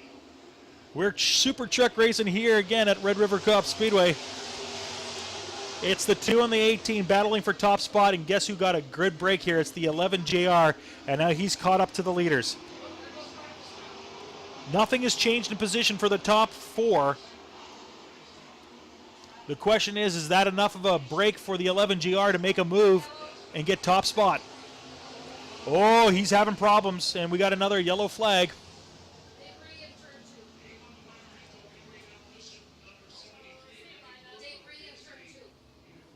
There's some debris in turn number 2 from what we understand. So we're going to get another break here. You almost have to wonder if that's anything off of Rennie Paluco's truck. I would say probably it is. Yes, it is.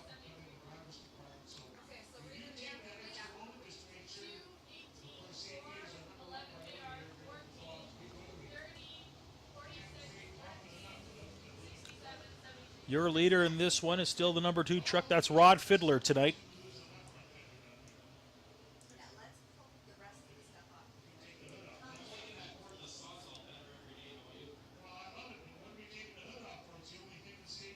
And the 73 truck in turn number 4 is getting a little bit of repair work done to it right now. It's almost a modified right now.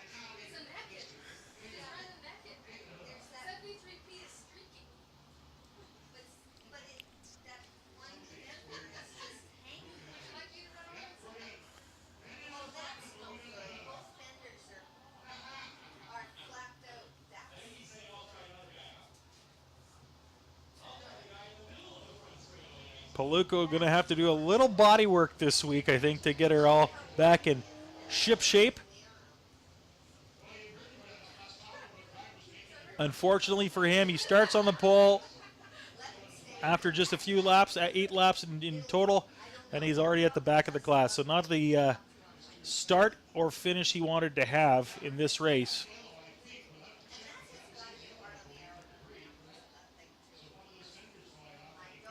Grosky moves up a spot in this one. He's currently sitting in third. We're going to be going green here as they go around turn number 4.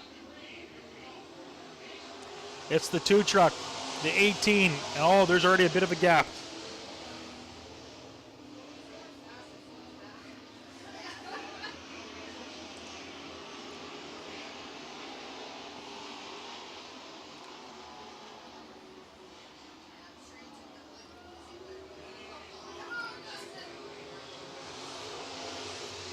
Dustin Enns making a pitch for the top spot. Holden still not too far back. He's got a shot in this one. And Dustin Enns, our leaders, they're battling. Wow, we've got a great race as they go around turn 3. Dustin Enns takes the inside. He's moving around. Oh, he's having problems. Dustin Enns had the opportunity. Maybe pushed it too hard as he went into the corner. Now it's all up to the 11 JR of Shane Holden. He's hitting the throttle in the backstretch. Look at him go. Almost have to wonder if Fiddler's looking back right now, wondering, hey, I got a break? And Holden's now hot on his heels. We've got just 4 laps to go in this race. It's up to Holden. And he's going high and wide, and he's losing ground. Rod Fiddler catches a huge break in lap number 6 to go. Dustin Enns had the opportunity, almost came around the corner and ended up taking the lead. And now what he's done, he's given the 2 truck the opportunity to coast out in front. He's got about a 3 truck lead right now on the 11 JR.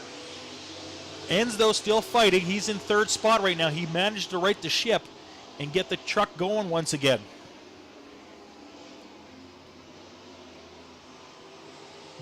Braggett currently sitting in 4th spot right now. He's driving the 14 truck. It's the blue one up front. Grosky's moved his way back down to 5th, and Holden having problems in the backstretch. Oh boy, and look at Enns is back in 2nd spot. He's only got a lap and a quarter left to go. Can he make a move? Probably not. He's got a lot of ground to make up. The 2 truck is going to probably cruise to an easy victory with 1 lap to go. But Dustin Enns had his chance and just slipped from his fingers as he is going around turn 4, lost control, and gave the win to Rod Fiddler.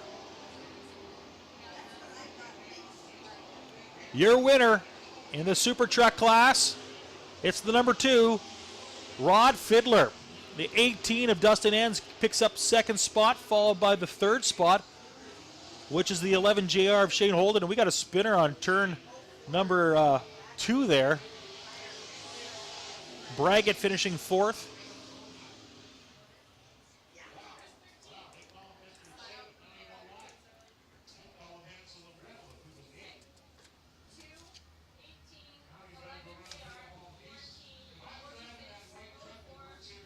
And there you have it. Those are the results for this race. Dustin Enns, wow, he had some speed, and so did Shane Holden. Look at those times, 21.186 and 21.317 for Enns.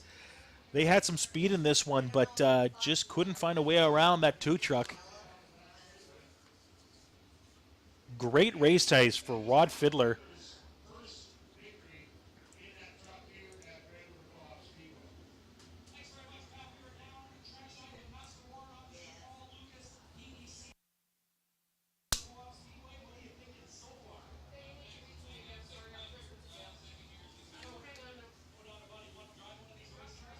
Rod Fiddler, first win in a Super Truck this year, picking up the W in replace of Jamie Vernos, who normally drives this truck week after week.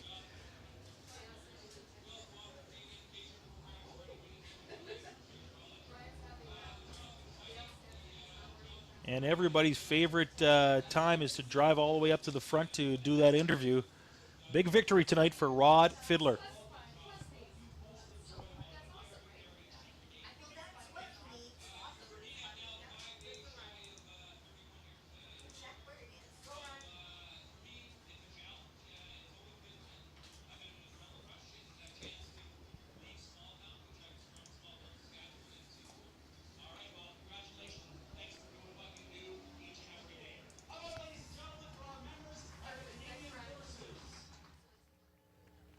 Now we're going to throw it down to Darren Palin. Darren? All right, Rod Fiddler down in Victory Lane in the Dynasty Bathrooms, Western Turbo, Ambrosi Lighting and Electrical, Joey's Restaurants, number 2. Another win for the Dynasty Bathrooms team. There he is, Rod Fiddler.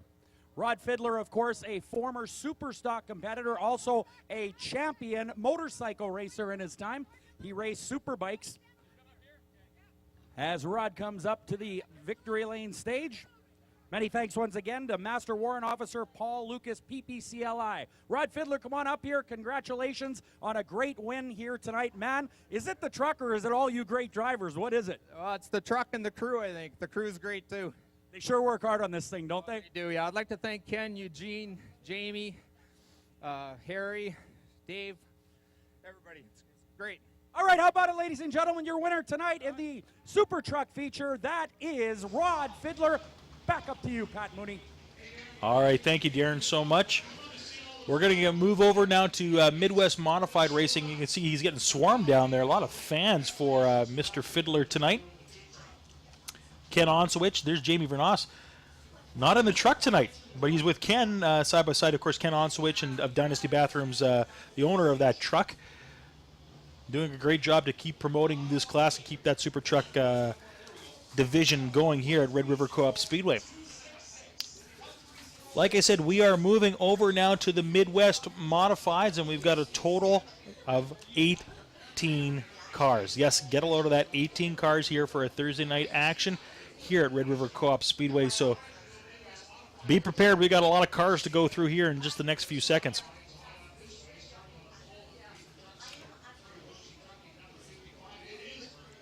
Let's start rolling through the lineup of this one. And the guy on the pole position in this one, it's Murray Cozy from Murray Cozy Trucking driving the 55 car. On his outside, driving the 4H, that's Grant Hall.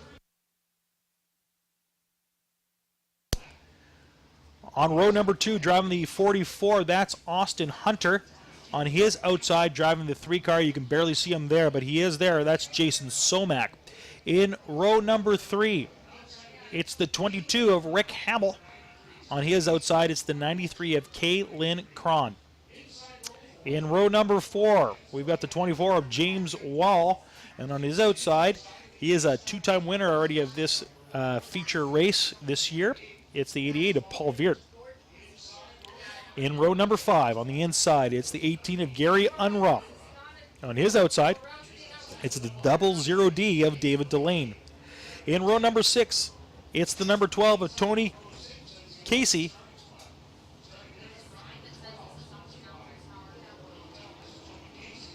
And on his outside, it's the number 20 of Nick Audette. In row number 7, it's the 921 of Rick Fair. On his outside, it's the 84, he's the rookie, Justin Lee. In row number 8, it's the 44X of Devin Gordon. On his outside, it's the 4B of Brandon Rehill. In row 9, it's the X5 of Rob Gordon. And on his outside, it's the 4D, he's a rookie, it's Dave Kazenko. That'll do it for our modified action here at Red River Co-op Speedway. A special thanks to some of our many sponsors, including Murray Cozy Trucking Limited. With 28 years of experience and Canadian owned and operated, honesty, integrity, and loyalty are important. You can be confident when you cozy up with us. Check out our website at www.murraycozytrucking.ca.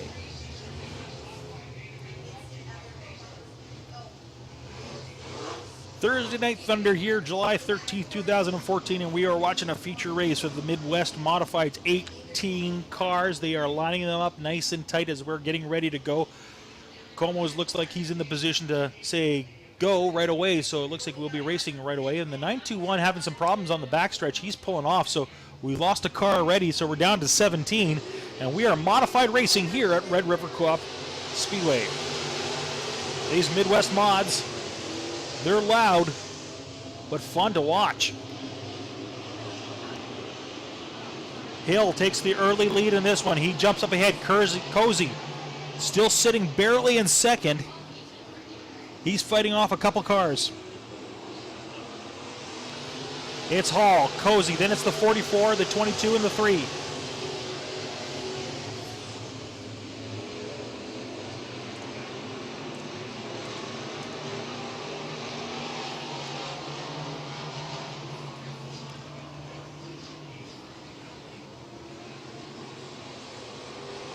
Grant Hall, your early leader. Cozy catching up as they go around turn number 1. We're 2 wide. Paul Veert worked his way up to 5th spot already. He started out in 8th. And our leader goes a little wide going into turn number 4. And we've lost a car and we've got a yellow flag. That's the 18 of Gary Unruh that's now in the infield.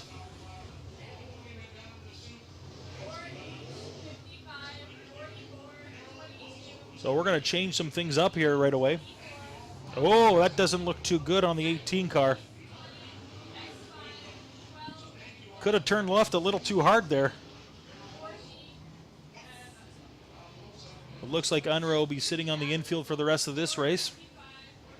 Tow truck's, of course, going to go get him hooked up, so the first chance he gets, he's going to pull him off.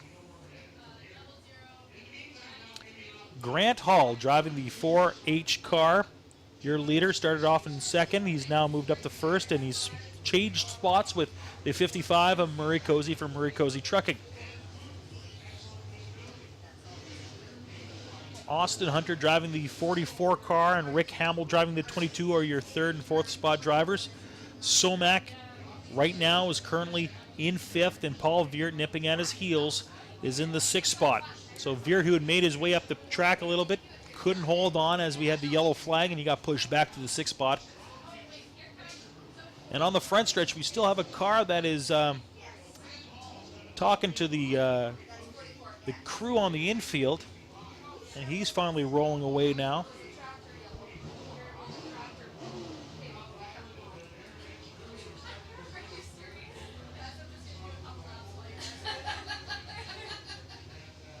Modified racing later on tonight. This is the Midwest Modifieds.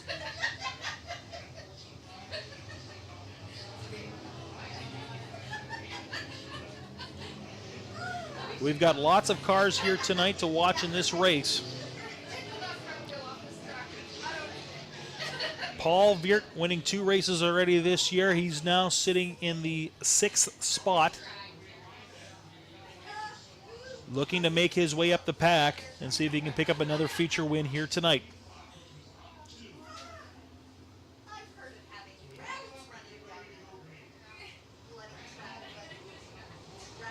Your current leader driving the 4H from the Westman region, that's Grant Hall.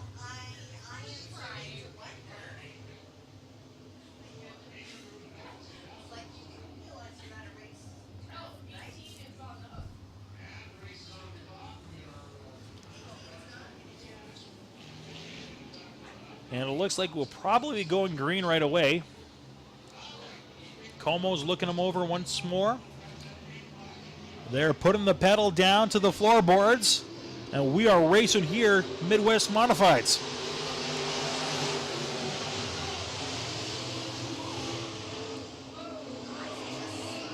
Whoa, we've got some problems on turn number 1. Cars everywhere, one pulling off already. And that was not pretty.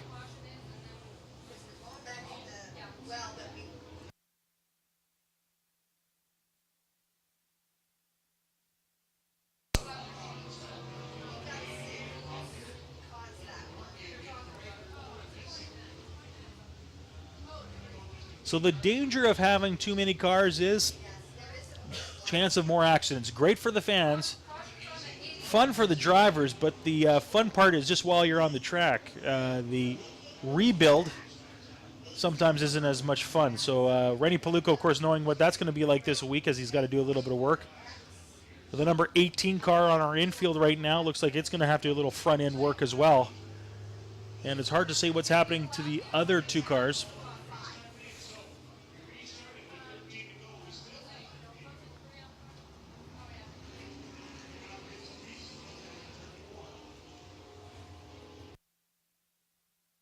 Let's take a look at that one again, and you can see a piece of a car come flying off, and there's the 12 car, makes connection with 20.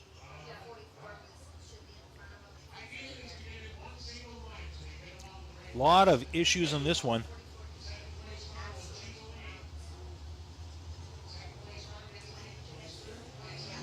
So we've lost a few more cars in this race. As we're weeding them out. And we've only got 2 laps in. So we've got a long way to go in this race. And as you can see, we're picking up some somebody's spare parts that they lost. So 2 yellow flags are ready. There's only roughly 9 minutes left on the clock now. If that clock hits 0, and we have another yellow flag after it hits 0, they will speed it up to a green-white checkered scenario. So we've got a little while to go for that. But these guys need to do some clean racing from this point on. Otherwise, those 13 laps will get whittled down pretty quick.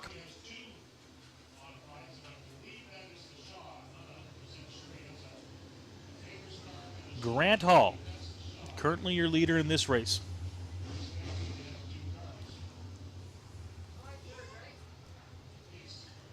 Special thanks to the Manitoba Racing Net crew for doing a great job here tonight.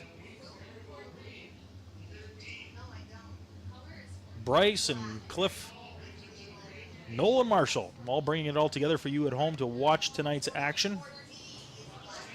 Como is once again looking them over, so we are going to go green here in just a few seconds.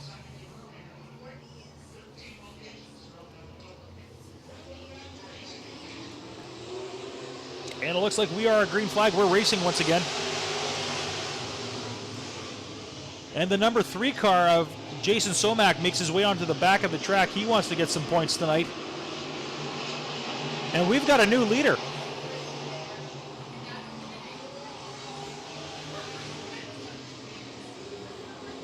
That's the 44 of Austin Hunter. He's your current leader. Hunter, Hall, the 55 of Murray Cozy, the 24 of James Wall, the 22 of Rick Hamill. Those are your top 5.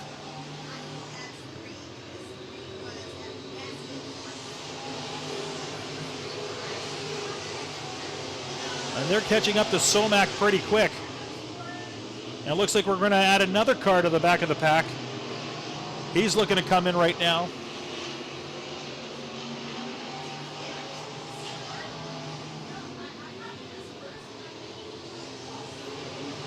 Your leader with 10 laps to go. That's the 44 of Austin Hunter. James Wall in second. Hamill driving the 22. He's in third. Grant Hall slipped all the way back now to 4th, and Cozy's in 5th.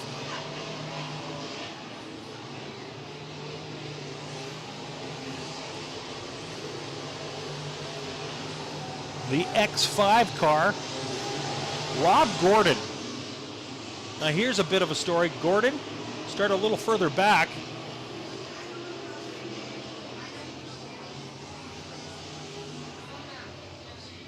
And he's moving up. And we've got another yellow flag.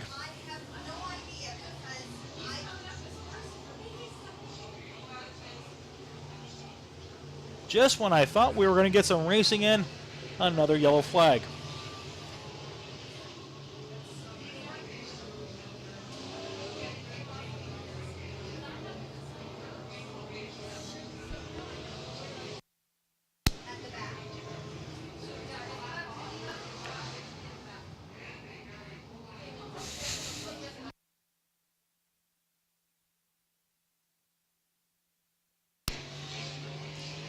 So if you're watching tonight on the Manitoba Racing Network, starting next week, every show will be a pay-per-view from this point on. We, of course, always want to encourage you to come out to Red River Coop Speedway and watch the races live, because there is no better experience than to sit here and watch dirt track racing live from the stands. If you can't make it, though, this will be a second option. Of course, our broadcast here at Red River Coop Speedway, we've been doing this now for a few years. Our internet feed has gotten better. I hope so from fans. If you've had any issues tonight, of course, feel free to contact us at info@bigdaymedia.tv, and we will be glad to talk to you and make sure that your experience is as good as possible. And if there's anything we can change, we'll gladly listen and hopefully get those changes in effect. We've been doing this now here at Red River Co-op Speedway for 5 years, and we've had a blast all 5 years, and we like being part of this great event night after night. Many tracks have tried to duplicate what we do, but as I've been told, we're the only ones to do it this well. A little pat on the back for me and the boys here that have been doing this here, like I said, for 5 years. Big Cliff and Noel, who have been with me since the beginning, have had a lot of fun here over the years.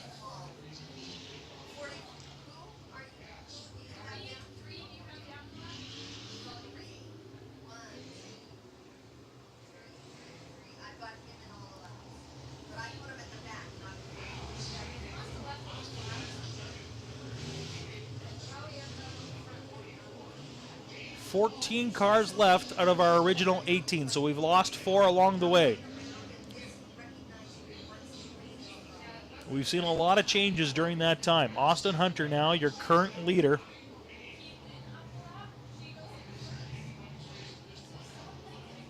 The 24 car of James Wall, start of the race in 7th spot, is up to 2nd. Hamill, start of the race in 5th. He's in 3rd. Hamill, though, makes a move early on. He's now in 2nd spot. Cozy drops back to 4th. And we're 3 wide, almost 4 wide in the backstretch. It's the 20 car, Nick Audette, making a push.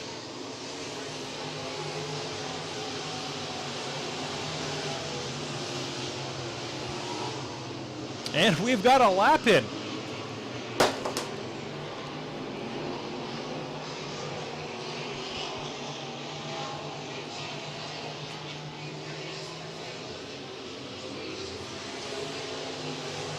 And we've got a challenge for the lead.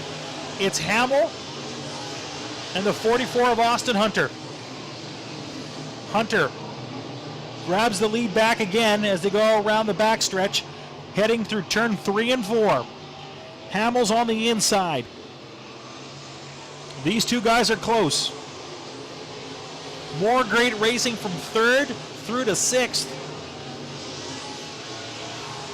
As the 24 car and the 55 car are duking it out on the backstretch.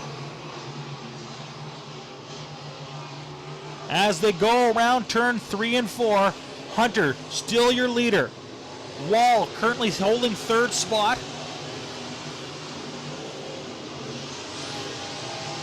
And the rest of the pack catching up. Oh, we lost another car. It's the 20 of Nick Audette moving his way off the field. Paul Veert moved his way back up to 5th spot now. We've got 4 laps to go for our leaders. Hunter still in the lead. Hot on his heels is the 22. Wall in 3rd. Cozy in 4th. Veert in 5th. Oh, we got a car spinning. It's Jason Somack in turn 2. And the 00D of David Delane. And guess what? We've got another yellow flag.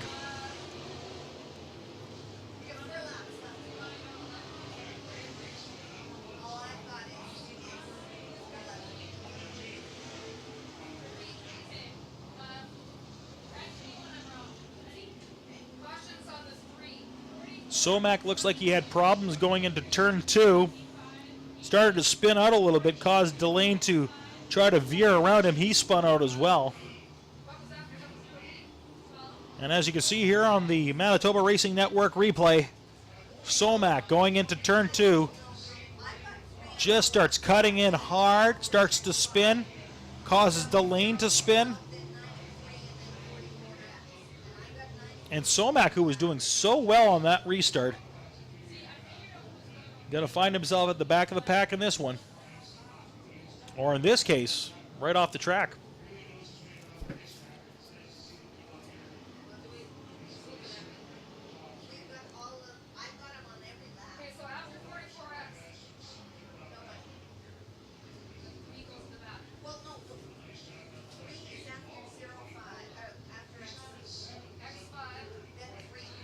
And Delane making his way to the front straight away right now.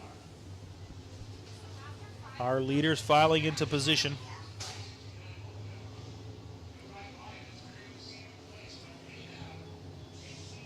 And it looks like Delane's getting faulted with that one. He's currently right now sitting in 9th spot, I do believe. The caution from what I hear is on the 3 car. Delane now, yes, now starting to move up to the pack. Couldn't see how he would be faulted in that one, but...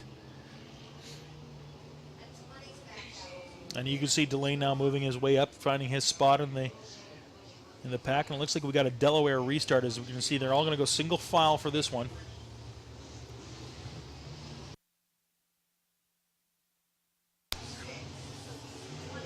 And as of right now, we still have 3 laps up on the Pepsi board.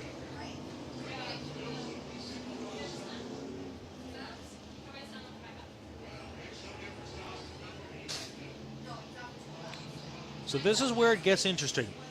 With just a few laps left, can somebody make a move with so many restarts? Here we go. Hunter, Hamill, Wall, Cozy, Veert, and look at the battle. Oh, look at 4, Grant Hall moving his way up. Wall gets knocked off in turn number 2. He's off the track, and Veert looks like he was getting pushed off the track a little bit as well by Murray Cozy. Maybe just couldn't find a lane there. Oh, guess what? We've got another yellow flag.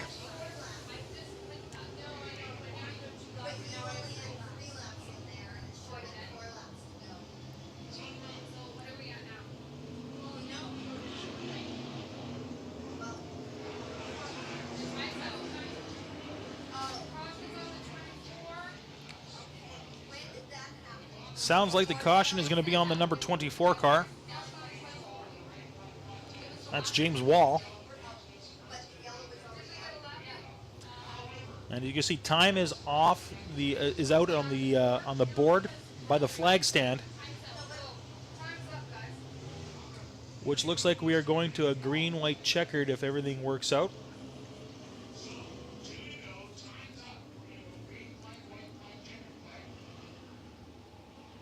So if you're not familiar with what's going on, we're going to see this. They'll get a green flag. As soon as they cross the line once again, and they make a full round, they will get a white flag, which means 1 lap to go. And then we go straight to a checkered. So we call it a green, white, checkered. 2 laps to go in this race. Single file once again. Hunter, Hamill, Wall, currently is sitting in the 3rd spot, but that looks like it could get changed on our board. Looks like it's going to be Cozy sitting in 3rd, Paul Veert in 4th, and Grant Hall in 5th. We've got 2 laps. This is where it's going to get interesting. We are going green.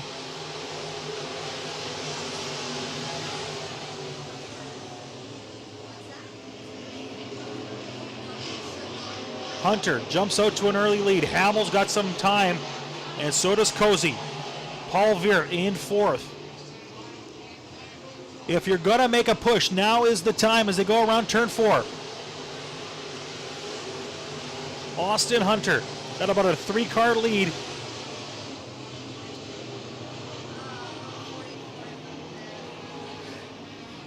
We got a spinner on turn number 3.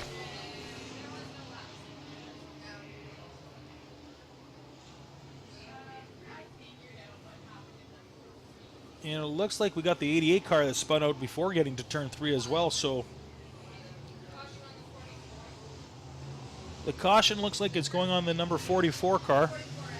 The 44X, that's Devin Gordon, driving the St. Vital Electric Blue Midwest Modified.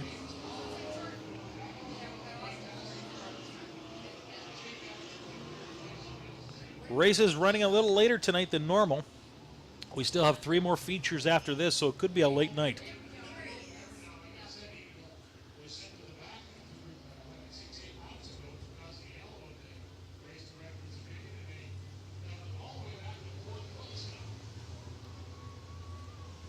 So they're getting them back in order of this race. Very disjointed race if you're watching tonight. Lots of yellow flags in this one. We're still got 2 laps to go, even though we did almost complete a full lap. We were about to go to a checkered. They still got to give them 2 more laps. So we've got 2 to go. Hunter, Hamill, Cozy, Veert, Hall. Those are your top 5. Will it stay that way? Hunter goes wide through turn 2, holding on to a comfortable lead.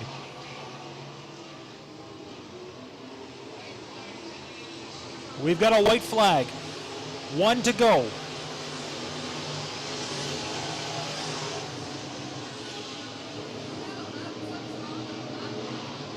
Oh boy, another car off the track. He holds on though. Looks like we're finally going to get that checkered flag. He's held on to it for a while. It's the number 44 of Austin Hunter.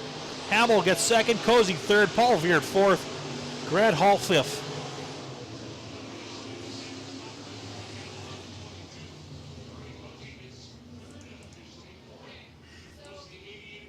So finally we get a final in this one. Austin Hunter, driving the 44 car, gets the victory here tonight at Red River Coop Speedway. Coincidentally had the fastest time tonight out of all those cars at 21.061.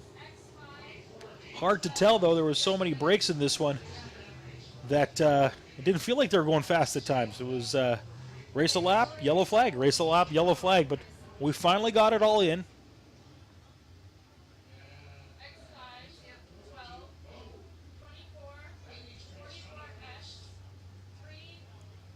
And we're going to have a quick interview down below with Darren Palin.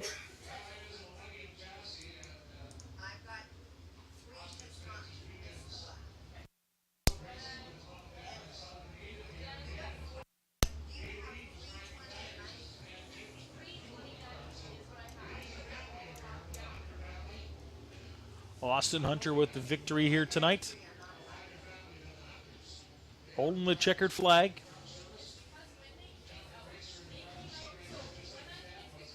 And look at all the fans come out, all the kids, to cheer on our winner here in the Midwest Modified Division. And we're going to throw it down to Darren Palin right now. I'm ready to go. Thanks very much, Pat Mooney. We're going to let Austin Hunter get out of his 5-point racing harness, out of his full containment seat, and out of that Midwest Modified after a fantastic drive, holding off Rick Hamill, a very tough competitor from the Lakota, North Dakota area. But this young kid did a great job in go-karts, and since coming to the Midwest Modified Division, has driven that Keewatin Truck Service E1 fire trucks, Red Dot 44 to many victories, and none as sweet as this one tonight. He certainly earned it. There he is, Austin Hunter, your feature winner for Mazer Group. Come on up here, Austin. I want to talk to you a little bit about that race. It was certainly a lengthy one with a lot of yellow flags in that particular race. Were you ever worried about running out of fuel? Not fuel, but I kept seeing that 22, and I know he always beats me when we go to Devil's Lake, so I was worried about that. Well, he lives pretty close to there. Maybe he practices. Anybody you'd like to thank on this big win here tonight in the Midwest Mods? My sponsors, Dustin Brian Strand, my mom and dad. Ricky Weiss was giving me thumbs up. I don't know if he wanted me to go higher or if I was just running good. I'm going to have to ask him that. Well, you certainly ran good enough because you won. Congratulations, ladies and gentlemen, Austin Hunter in the Midwest Modified. All right, thank you so much, Darren Palin. As we get ready now, we've got 3 more feature races tonight, so we've got a little way to go. Don't go anywhere. Of course, we're going to move over right now to the Lightning Sprints. It's their first feature race of the 2014 season. If you haven't caught this class yet in your racing history, they're fun to watch. Of course, they're very fast. They run motorcycle engines. And if you want to watch a little bit bigger version, we just had them here last week. It's the Nosa Sprint Cars. They were here. They are going to be back a little later on this season. So if you haven't checked that out, make sure you drop by Red River Coop Speedway, and they're going to be back and doing some racing here at the Speedway. We are moving over now to the Lightning Sprints like I just talked about.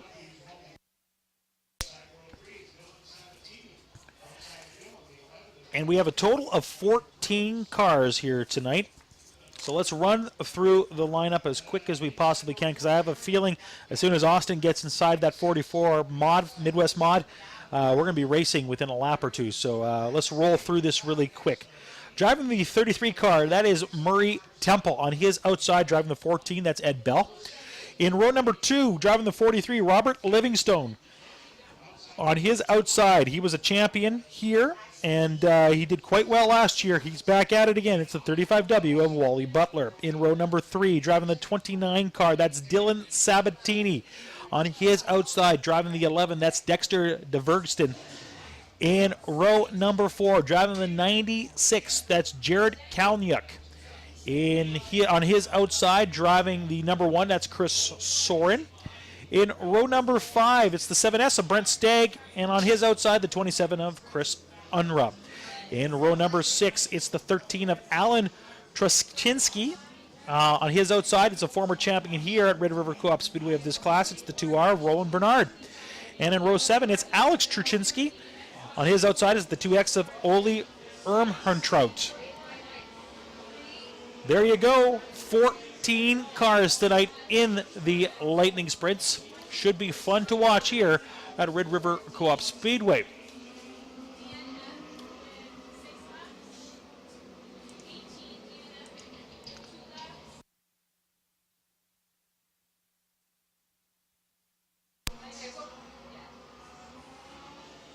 And it looks like they're getting green right away. Like I said, I didn't think they're going to waste a lot of time. And we are going 15 laps of Lightning Sprint racing here at the Speedway.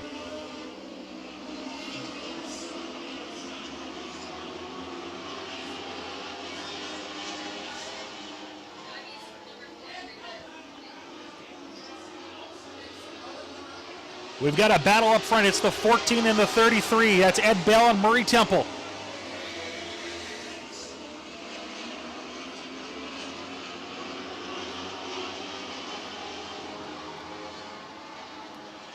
Those two still going at it as they're going around turn number 4.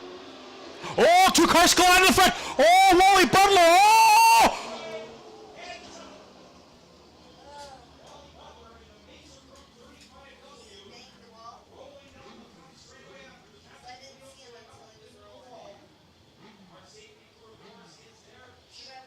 Wally Butler with a hard crash coming out of turn 4.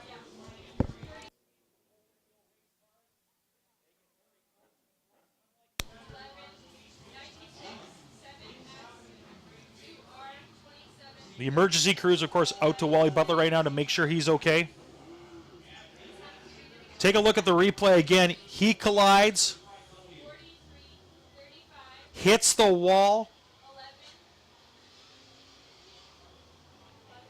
collides with the 43 of Robert Livingstone. Wally Butler.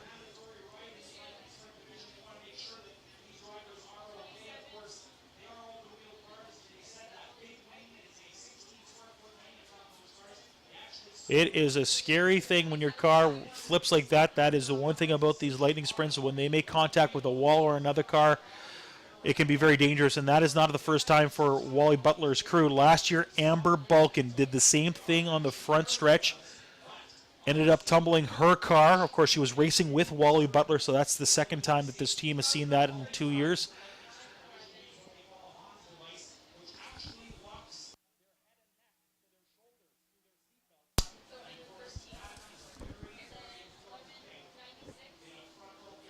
Amber Balkin, of course, who raced with Wally Butler on the sidelines.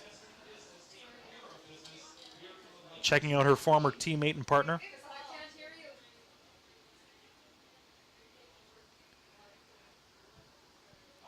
A scary thing here when it happens. Wally, of course, getting out of the vehicle right now, so that's good news.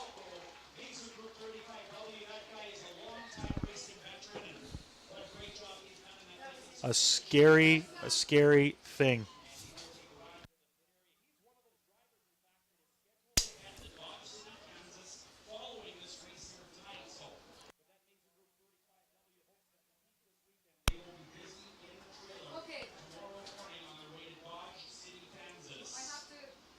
A lot of work for Wally Butler and his crew.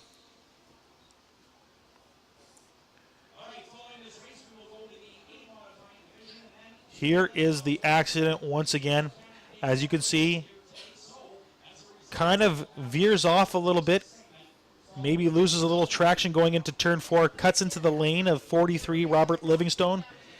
and then continues to hit the wall in front of the grandstand. Wally Butler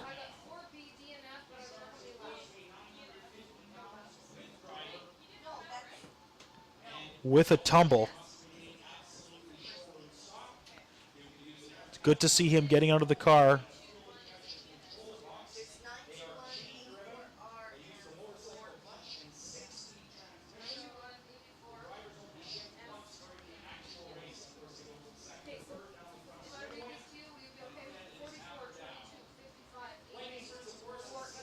Of course, these drivers are driving with a 5-point harness, proper helmet, fire suit, boots, gloves. Most drivers are wearing now a Hans device. If you don't know what that is, it's basically a device that will stop the neck from snapping when you get into either a front end or a side collision. It still has you still can, of course, get very hurt with them, but it helps reduce the risk of whiplash.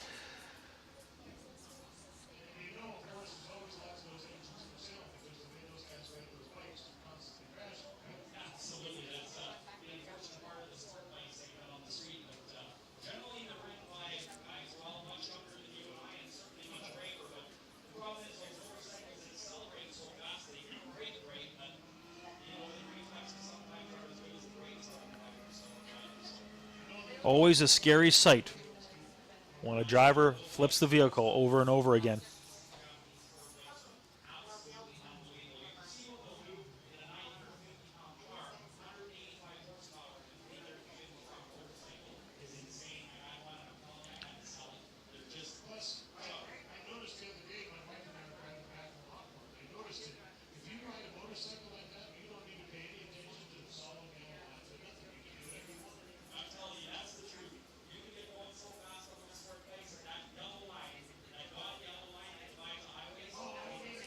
As we wait for Wally to get out there, just checking him over right now.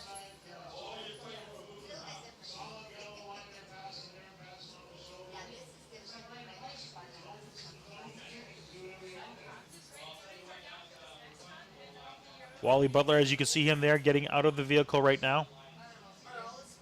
They're holding his neck steady, just to make sure.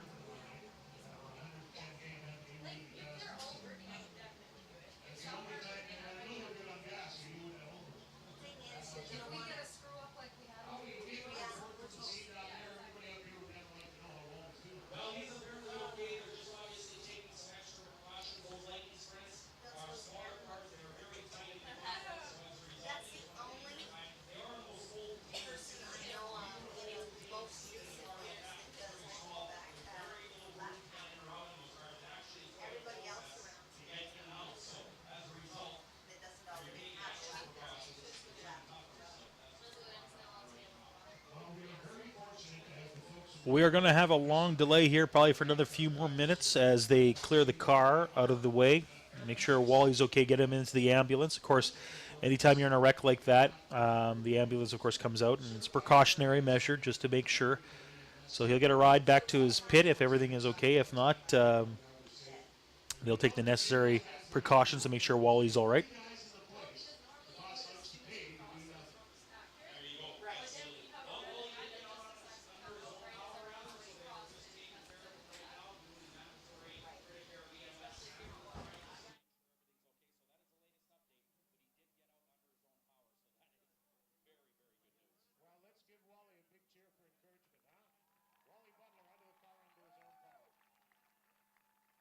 Things unfold, we'll update you on information as we get it.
We are just going to take a break here for just the next few moments as they get things cleared up here.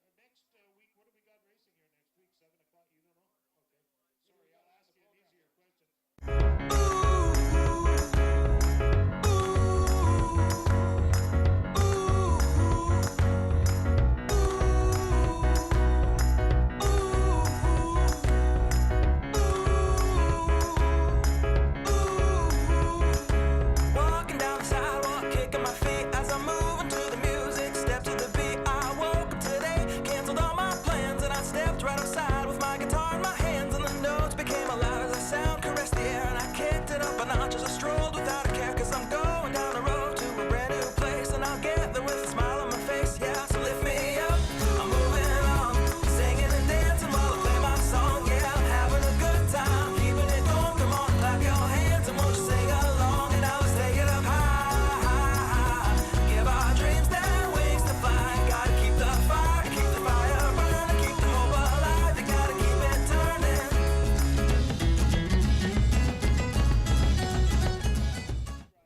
A special thanks to some of our many sponsors, including Murray Cozy Trucking Limited. With 28 years of experience and Canadian owned and operated, honesty, integrity, and loyalty are important. You can be confident when you cozy up with us. Check out our website at www.murraycozytrucking.ca.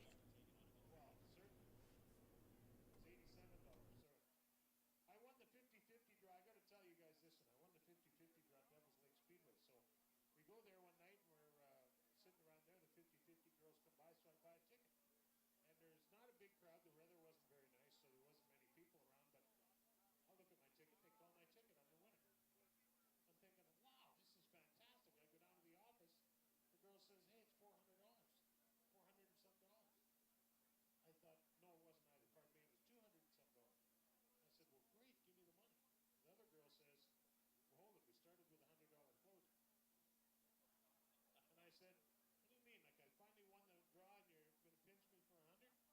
50-50 girls come by, so I buy a ticket. And there's not a big crowd. The weather wasn't very nice, so there wasn't many people around. But I look at my ticket. They call my ticket. I'm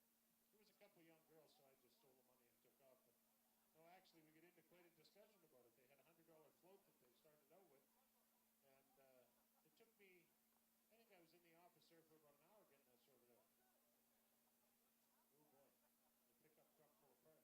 I go down to the office. The girl says, hey, it's $400. $400 and some dollars. I thought, no, it wasn't either. Pardon me, it was $200 and some dollars. I said, well, great, give me the money. The other girl says, well, hold it, we started with $100 float. And I said, what do you mean? Like, I finally won the draw and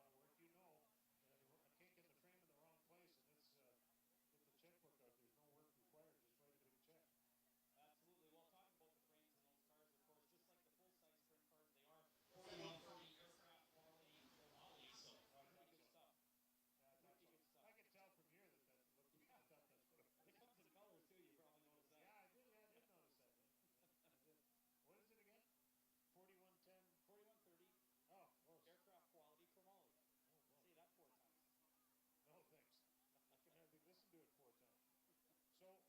Was Wally one of the guys that was going to Kansas tomorrow? There. Was Wally one of the guys going to Kansas tomorrow? Yes, he was scheduled to go Dodge City, Kansas, with 5 or 6 other drivers. I don't know what the situation is obviously right now, but Well, I can tell you. there's a lot of work on that car to do. Yeah, for sure. And from here, it looks like a lot of work. You know, a kink in the frame in the wrong place, and it's get the checkbook out. There's no work required. Just write a big check. Absolutely. Well, talking about the frames in those cars, of course, just like the full-size sprint cars, they are 4130 aircraft quality chromoly, so pretty good stuff. Pretty good stuff. I can tell from here that that's look. I thought that's what it was. It comes in colors, too. You probably noticed that. Yeah, I did. Yeah, I did notice that. Man. I did. What is it again? 4110. 4130 Oh, close. aircraft quality chromoly. Say that 4 times.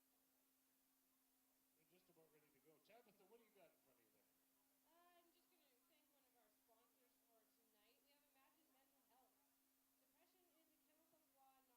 I'm just going to thank one of our sponsors for tonight. We have Imagine Mental Health.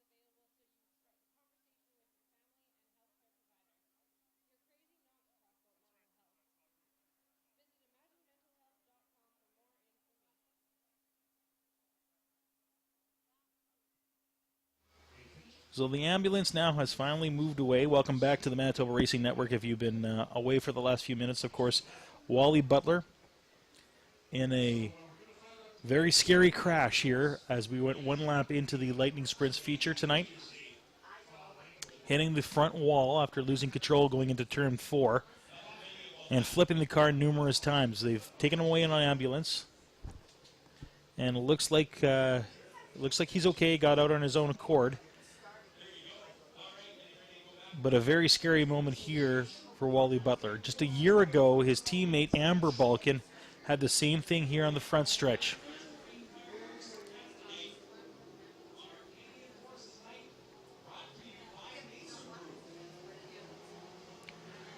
Cars once again moving on the track. Looks like we're going to go racing here in just a few seconds. We've got 14 laps to go in this race. All the cars moving once again.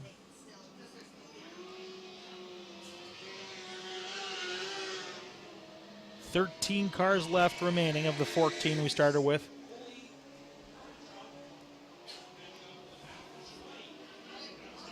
Leading the way, it's Murray Temple driving the 33. Ed Bell, second spot. He's driving the 14. Robert Livingstone, he's in third. The one of Chris Soren as of right now. Looks like he's got sole possession of fourth spot. Truck is now moving off the track. Looks like we're going to be going green here right away.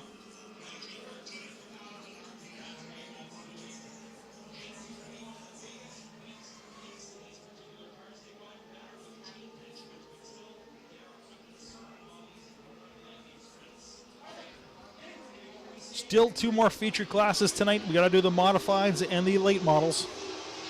And we're racing. Chris Soren jumps out to the early lead, and he's way out in front already. Got about a 4 or 5 car length lead right now.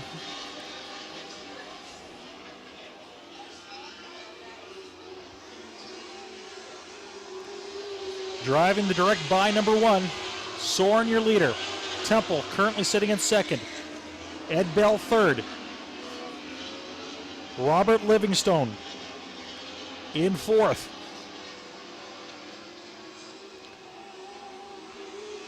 As they go around turn 4,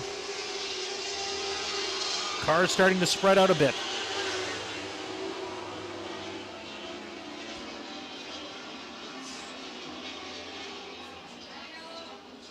We've got a yellow flag.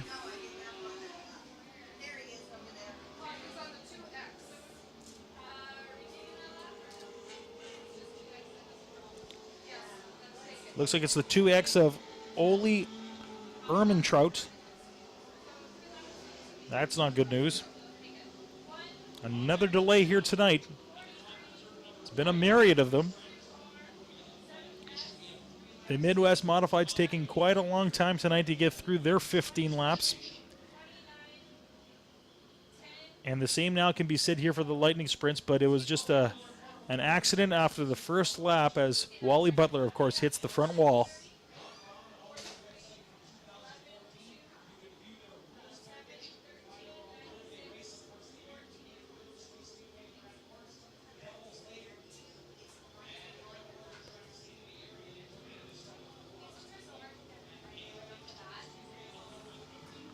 Soren, your current leader.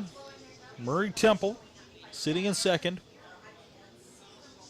Livingstone in third. Dexter DeVergston,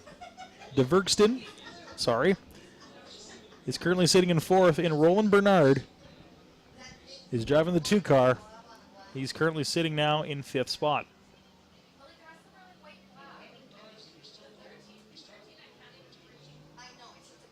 We've still got a long way to go tonight, ladies and gentlemen, so don't go anywhere.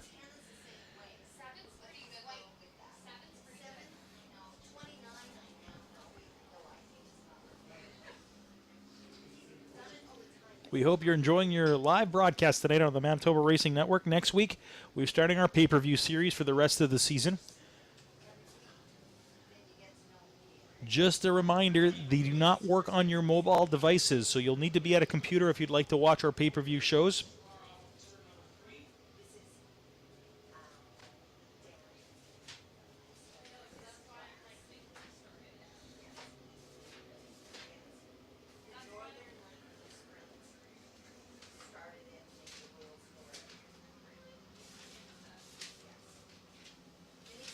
Pay-per-view prices will vary during the season, of course, depending on the event that is going on, from the NOSA Sprint Cars to the Delaney Memorial.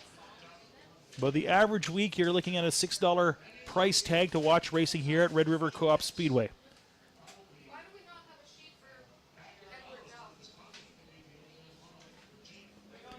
Thanks for your question tonight there, Dave Gerling, on our Facebook page.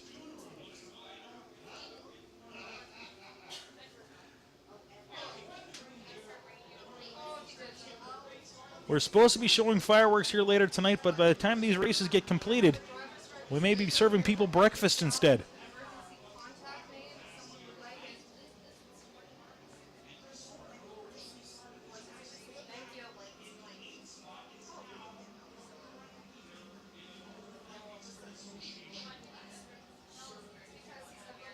$11 cars. We started with 14, so we've lost a few more in this one.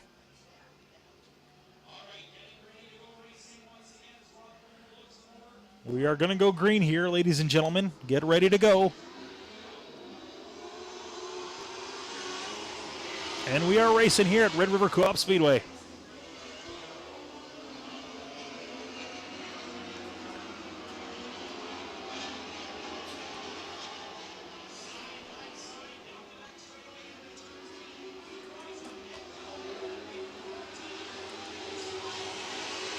Chris Soren with 11 laps to go is your leader. And it's the number 2 of Roland Bernard, who's currently in second. And we've got a red flag, ladies and gentlemen.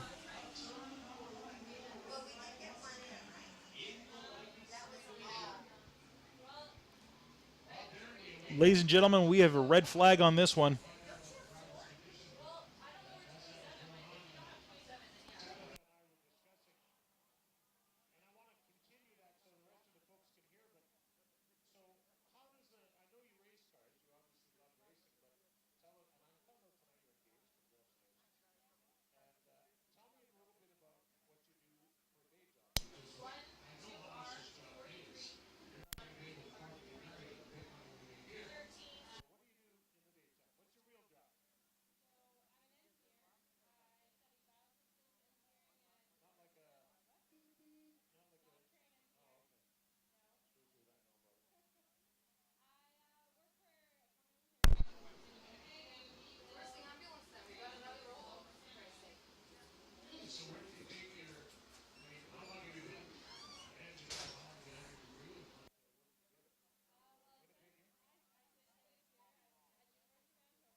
We're going to take a look at this one again to see how it turned out. See if our replay angle got it.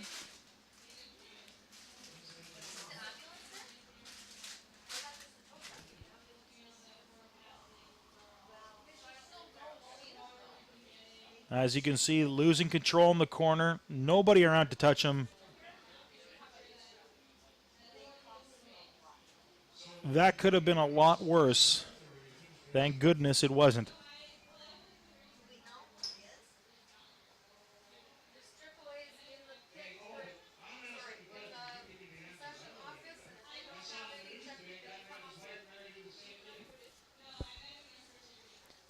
If you are still watching us here tonight on the Manitoba Racing Network, you may want to go get yourself a midnight snack, because we could be here for another hour or so, because we still need to do the modifieds and the late models.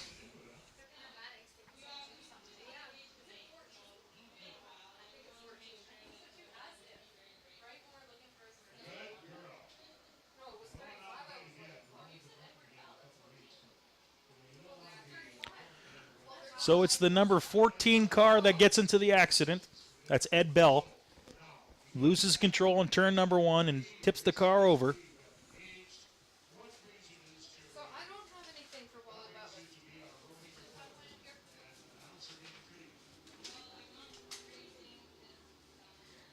And they're getting the car off the track.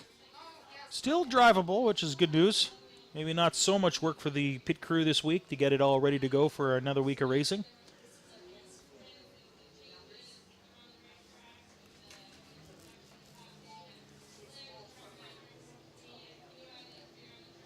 Five after 10 here at Red River Co-op Speedway, 5 minutes south of Winnipeg. We could be going as late as 11 o'clock tonight, just to sneak everything in. It's a night full of yellow and red flags here at the Speedway. Started off first with the modified division, the Midwest, I should say, modified division, and has continued on here to the Lightning Sprints. As far as we know, luckily nobody seriously hurt. Wally Butler, though, getting into that accident here on the front stretch.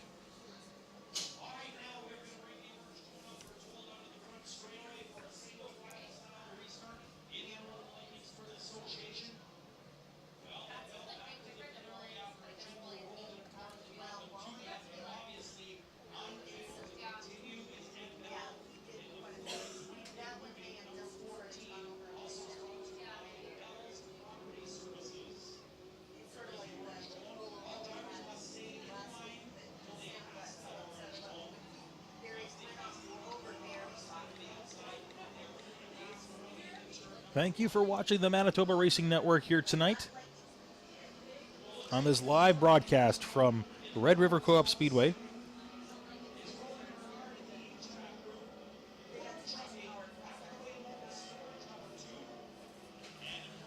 And it looks like we're going to a Delaware start, and they're going to be going here right away. No time to mess around. Very little time left on the clock. And we still got plenty of feature racing here tonight.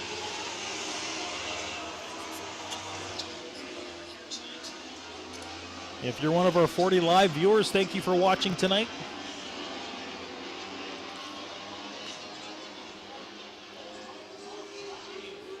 We've got a total of 10 laps to go in this race. Soren in the lead. Roland Bernard hot on his heels.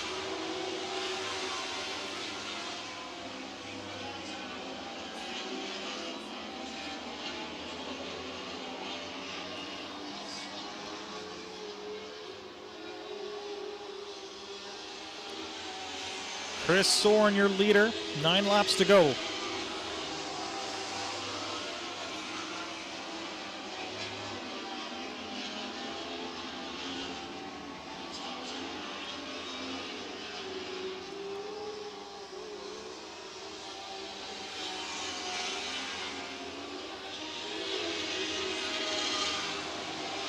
These cars are spreading out a little bit.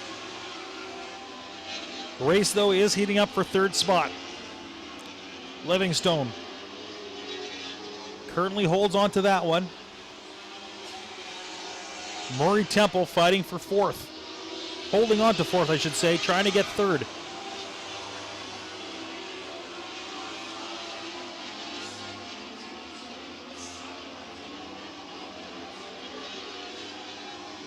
Your leader, Chris Soren's got 6 laps to go. Right behind him, it's the number 2 car. Roland Bernard. Livingstone in third. Temple in fourth.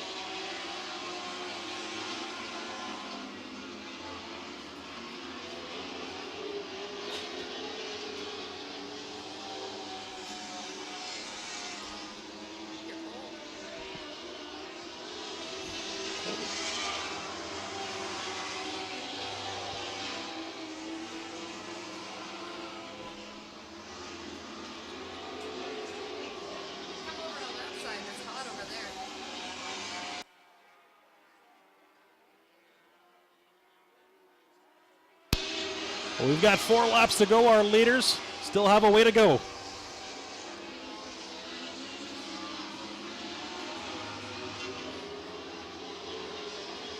Chris Soren gets 3 laps to go.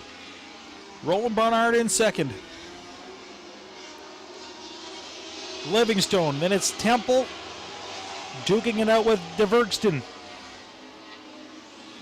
Oh, we got a spinner in one.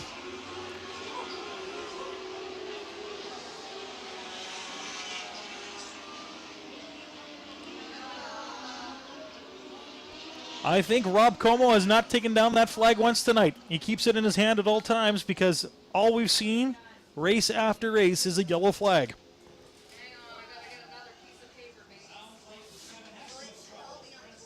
Brent Stagg.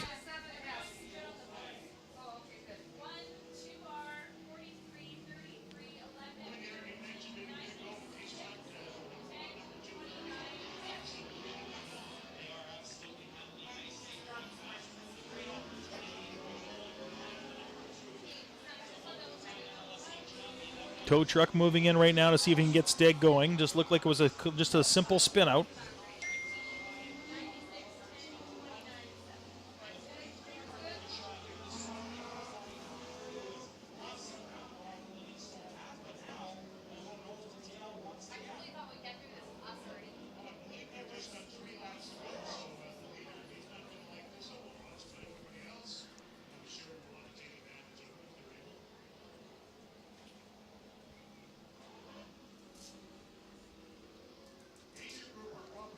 We've still got plenty of time left here for racing tonight. Modifieds up next, followed by the late models. Do you see the ambulance? Where is it going? Which gate is it going to? It's coming this way. I hope it goes down there.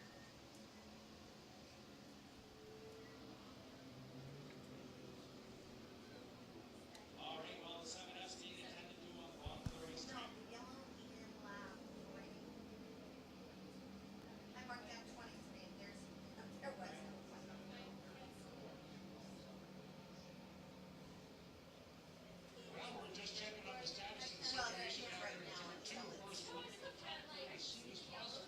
They do have a nice breeze over here.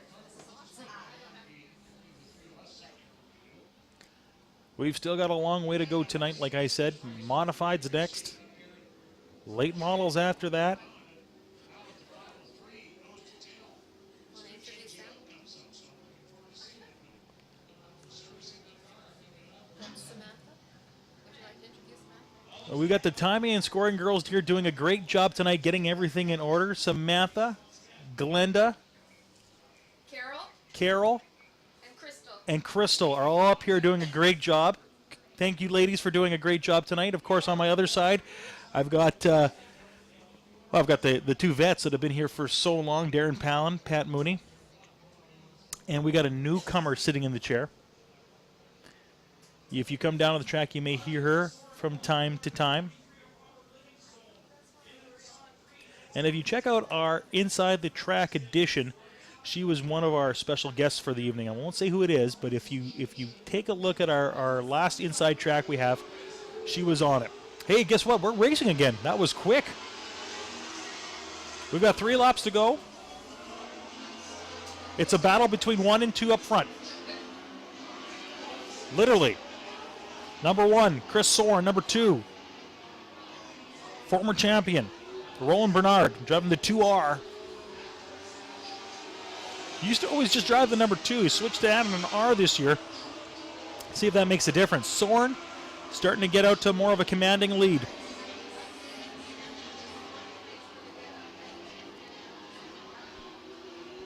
They're getting the white flag. We've got 1 lap to go. So we started this race tonight, 14 cars. We're finishing with 7.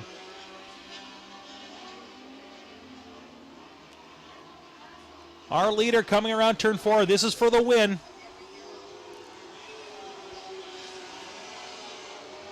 Our winner driving the 1 car, it's Chris Soren. In second spot, driving the 2R, that's Roland Bernard. 43, Robert Livingston comes in third, and the 33, that's Murray Temple, in 4th spot.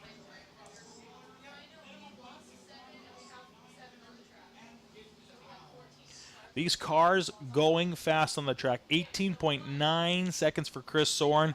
Fastest cars we've seen here tonight are in the small lightning sprints. So we're going to have a very quick interview down below with Darren Palin just to make things sped up here, of course, because it is getting late and we'd like to get the people home here tonight. We still have to do, like I said, modifieds and late models, so we still have a little way to go. All the guys going through the scale right now. There's your winner, Chris Soren, driving the direct buy number 1. And very happy with his first feature win here tonight.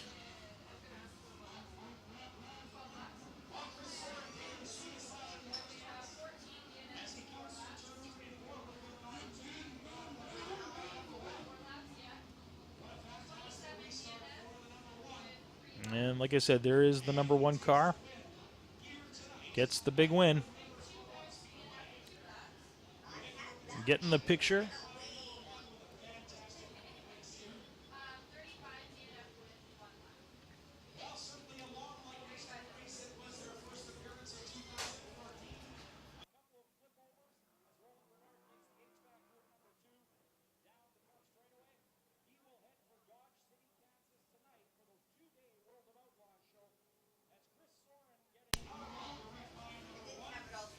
Chris Soren, your winner tonight.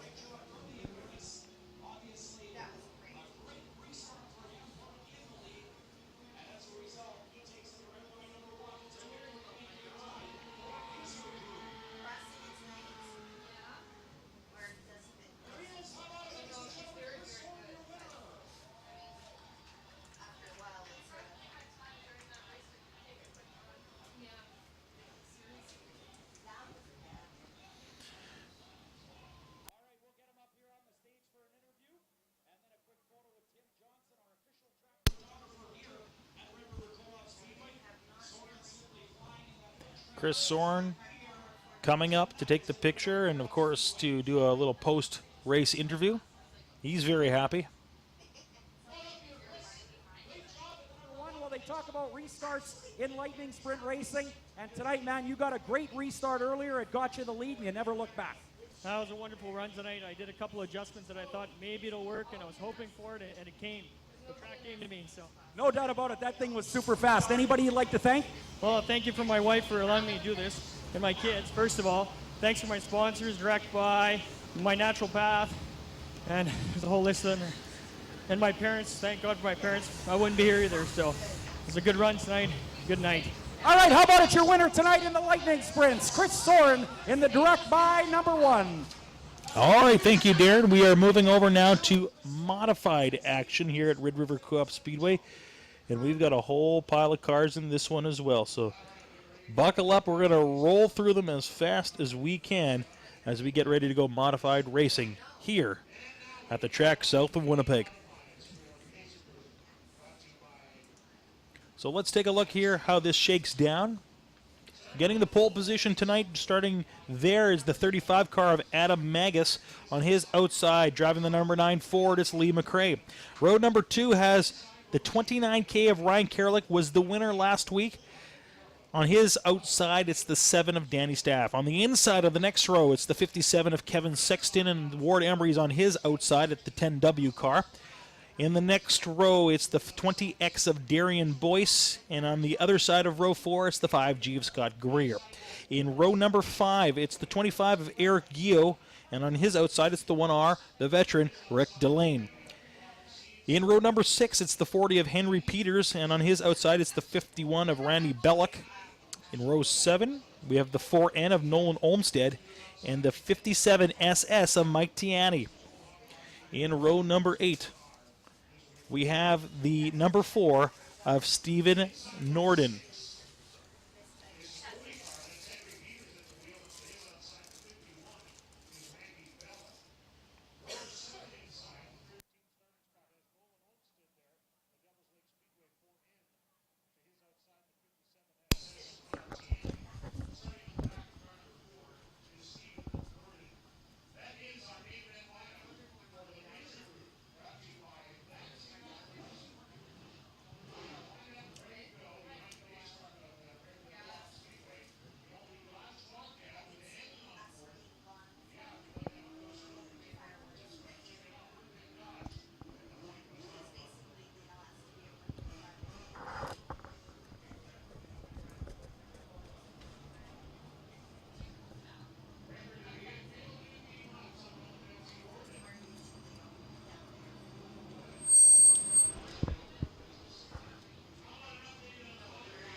So the mods now on the track, moving their way around.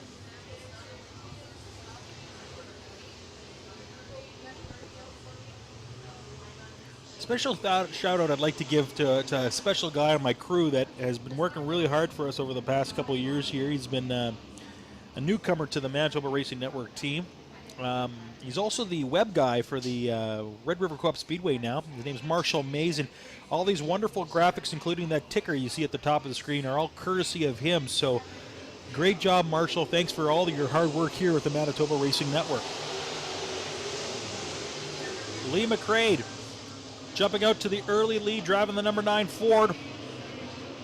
Adam Magus slipping back further and further. Danny Staff catching up, driving the number 7 car.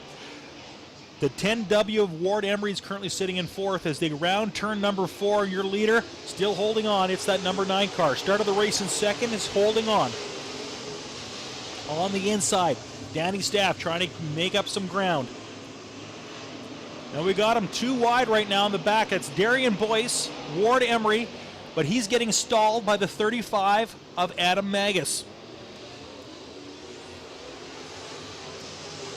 If you're Lee McCrae, you like how this race is starting out. He's in great shape. Got about a 5-car leading. Oh boy. Guess what we've got? Another yellow flag.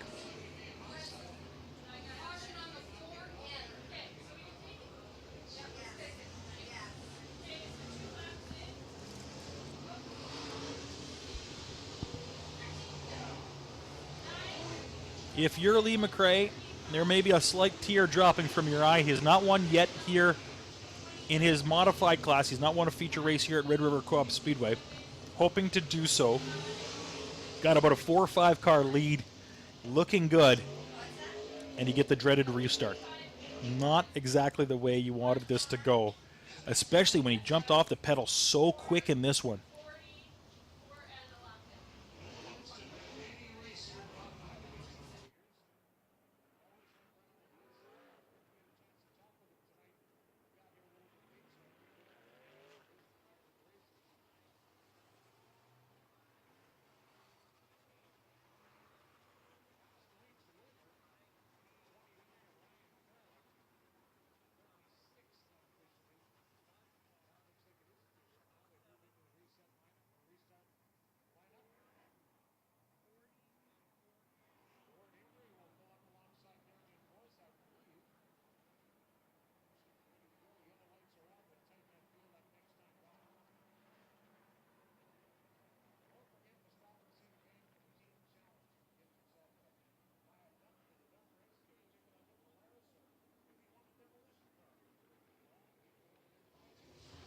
We are 1 to green here at the Speedway.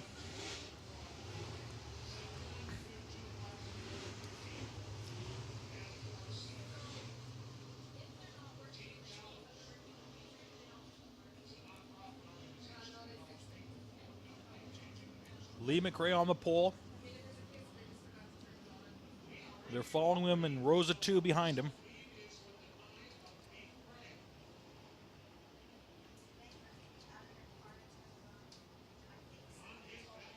They're going to be getting green here in a second. Let's see if the lead changes. Oh, we got a guy jumping to the inside early on. And that's Darian Boyce. They're 3 wide going into turn 1. Boyce pushing up on Danny Staff a little bit. And there's some more paint rubbing in the corner as well. Looks like it was the 25 car. And if you're Lee McCrae, you're hitting that throttle as quick as you can. Darian Boyce now sits in 2nd, driving the 20X. Staff 3rd, Ward Emery 4th, and oh, here's the chance. The 20X moves all the way up, and so does Staff. Look at that. Problems for the number 9 car.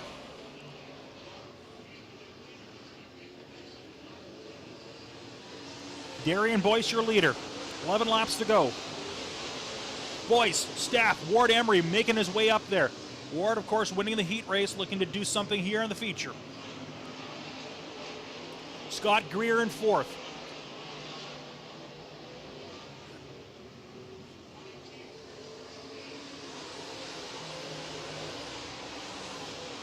Then it's the 57 car of Kevin Sexton. He's fighting with McRae. McRae, what a great opportunity. Oh, he's just probably shaking his head, wondering what happened in this race.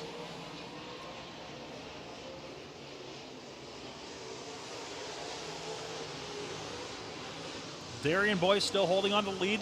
9 laps to go, and look at Ward Emery moving to the inside. Emery trying to get around Staff. Can't get around. Further back in the race, there's some more great racing as they're jockeying for position. That's Rick Delane and Ryan Caroluk going back and forth. They're rounding turn 4 right now, those two. Oh, they're rubbing paint.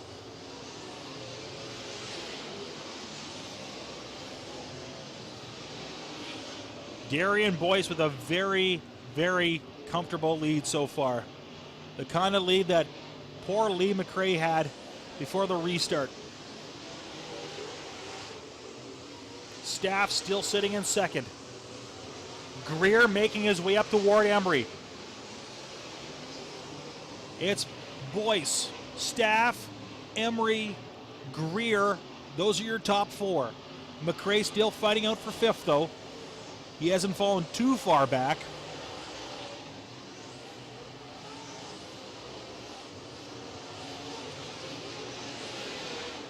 And Ryan Kerlick moving up the pack a little bit. Good battle turning out between Staff, Emery, and Scotty Greer.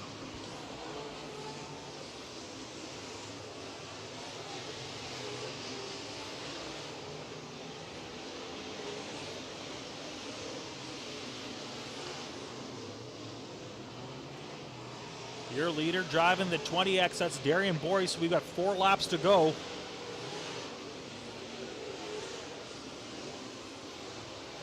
Danny Staff still holding on to second. The battle for this one is between the 10W and the 5G of Scott Greer. They are fighting for 3rd spot.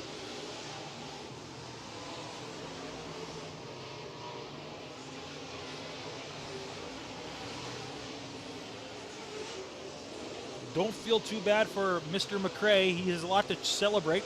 Big week for him and his family, as they brought another child into this world.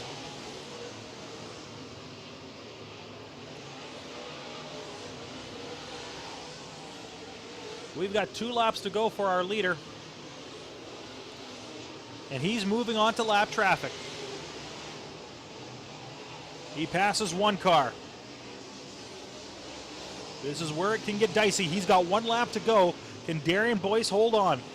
He's got a pretty big lead, but anything can happen when you move on to lap traffic. Danny Staff in second.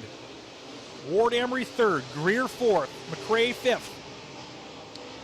And unless something drastic happens, not that we haven't seen a yellow flag before, he's done it again. Darian Boyce driving the 20X. Danny Staff in 2nd. Ward Emery 3rd. Greer 4th. And the number 9 car, Lee McRae, in 5th.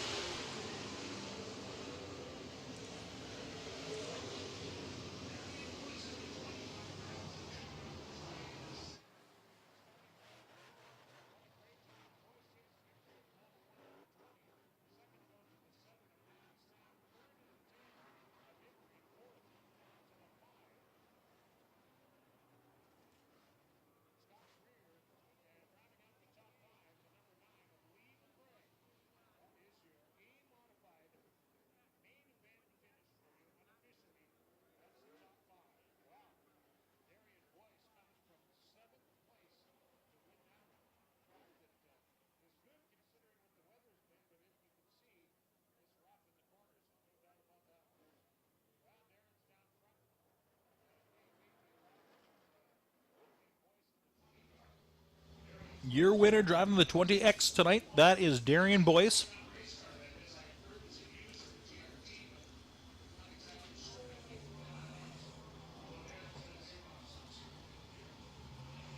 The Packing Away Mobile 1 20X. Veert Landscaping, as you can see there, some of his many sponsors, with another big win tonight.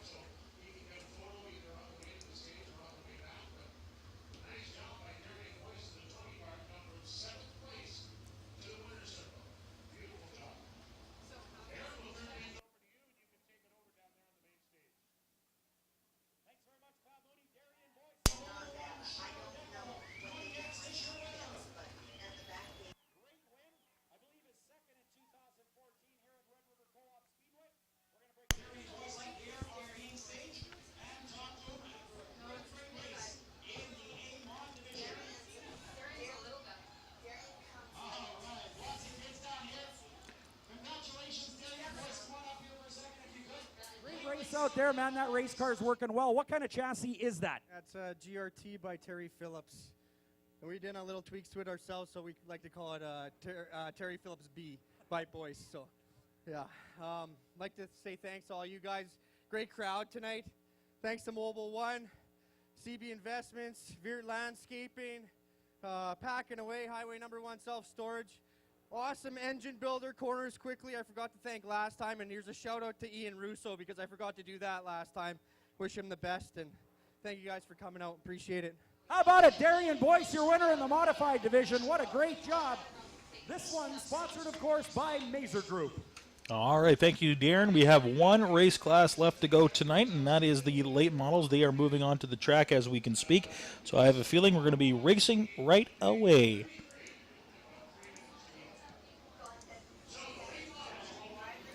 So like I said, we are moving over now to the late model division.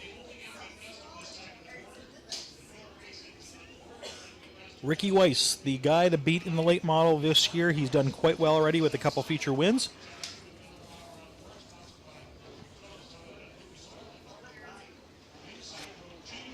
A total of 12 cars tonight. Now let's roll down the lineup right now as fast as we possibly can because, like I said, I have a feeling we're going to be racing within a lap. Let's roll through them. Driving the number 9 car, he's on the pole. He's the owner of the place. That's Walt Morris. In row number 1 on the outside, driving the 2 car, Bill Mooney, the son of one of our track announcers. In row number 2, driving the 88, he's the land mover. That's Paul Veert from Veert Landscaping. In row 2 on the outside, driving the 5E, that is Shane Edgington. In row number 3, the 71S, that's Stefan Snare.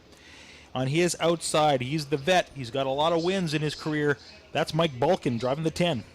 In row number 4, the guy to beat. He's in the 7th spot in this race, driving the 7W. That's Ricky Weiss. On his outside, driving the 71D, Dustin Strand. In the 5th row, driving another 71. So don't be confused. We only have 3 71s tonight. It's Rick Fawcett. On his outside, driving in the 92C, that's Cord Allard. And in row number 6, driving the 55, Mike Martin. And on his outside, the rookie to this class tonight, not a rookie to racing. So no slight there, Mr. Balkin. That's George Balkin driving the 14. Excited to see what happens here tonight. A lot of great racers here. They're getting the 1 to go. Crowd's thinned out here a bit at the Speedway, obviously. It's a little late. A lot of yellow flags tonight, so we've been delayed. But we are ready to go late model racing. 20 laps up on the leaderboard. Walt Morris on the pole. Looking for his first win in a late model. Did it a few times in a super stock. Loves the power of the car. I can't blame him. They're fun to watch. We are going late model racing here at Red River Coop Speedway.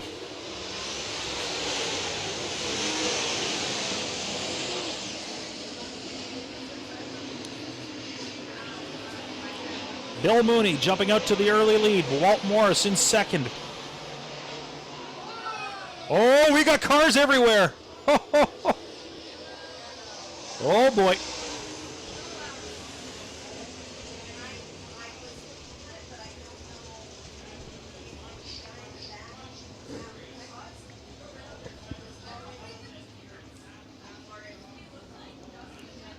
Well, it wouldn't be the complete night if not all the classes got a yellow flag. And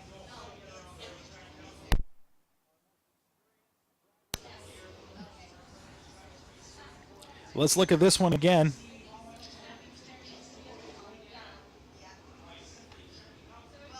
And it looks like the 71 car. I'm guessing it's Dustin Strand. Catches a piece of Paul Veert. And there's cars everywhere.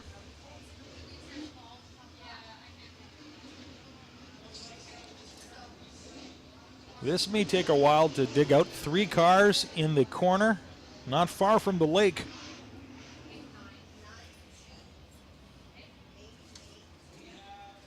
And if you're Walt Morris, you like what happened there because you're going to get your start right back at the pole position.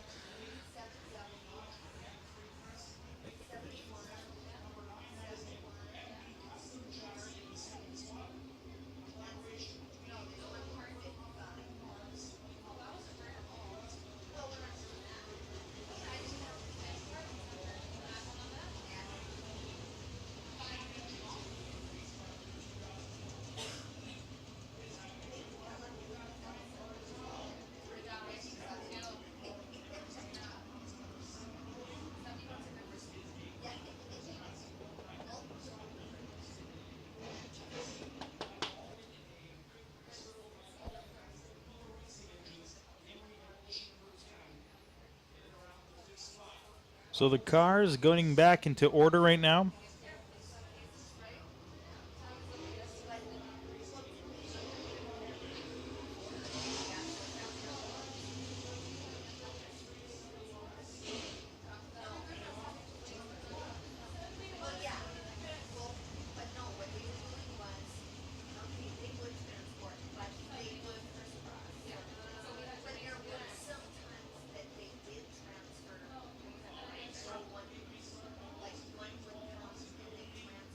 We are going racing here again. We still have 20 laps on the board. We've got some racing here to do.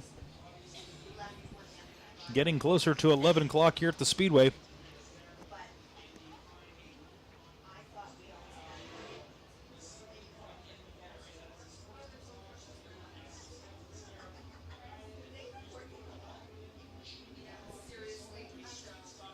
We're still under yellow here at the Speedway.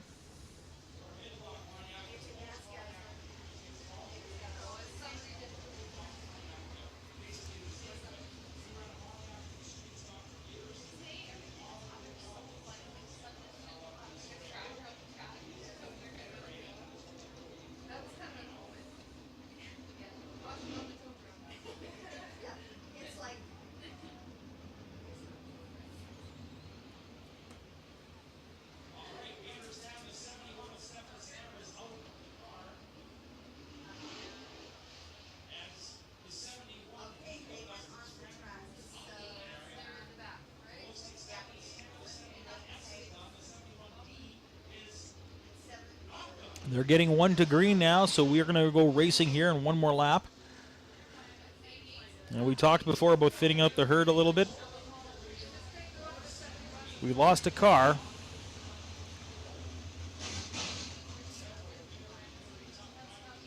Walt Morris with the opportunity to try to jump back out in front in this one.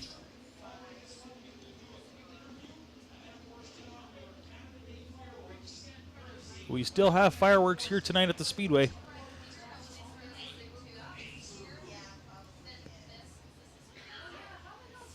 So stick around, we've got that coming up. Como's looking him over right now. We're going to see if we're racing. He's giving him green. We're going.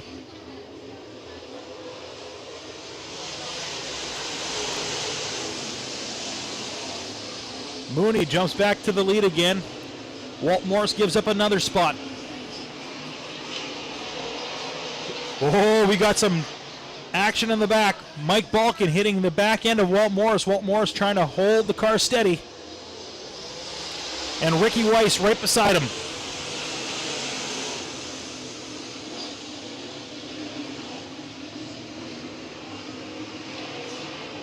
We've got a new leader. Oh, maybe not. They're going around turn 3 and 4. It's Edgington. Mooney now in second. Ricky Weiss in third. Balkin in fourth. Morris in fifth. Cord Allard in sixth. Mike Martin's worked his way up to seventh. Fawcett and Veert round out the rest of the pack, and we've got another yellow flag.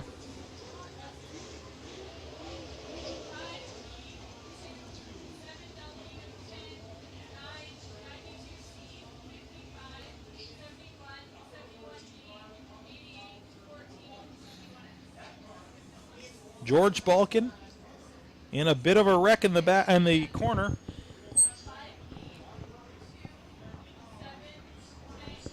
Unfortunately, we didn't see what happened in that one.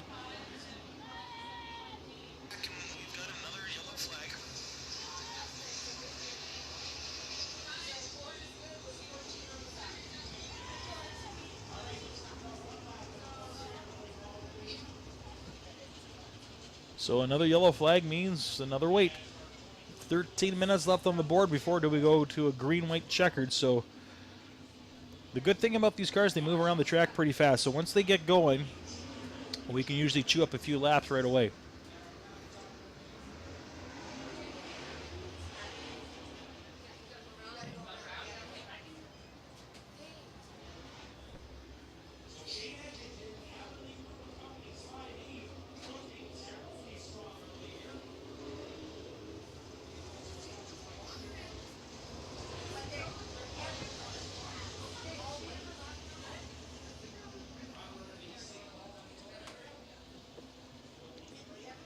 Like I said, we still have a little way to go. 18 laps in this final feature of the evening.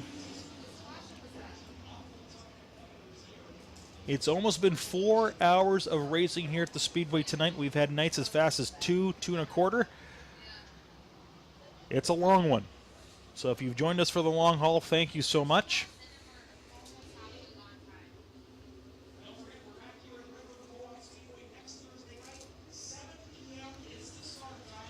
Crowd continues to thin out. Still, though, a good chunk of people here watching tonight's late model action. One of the fun ones to watch.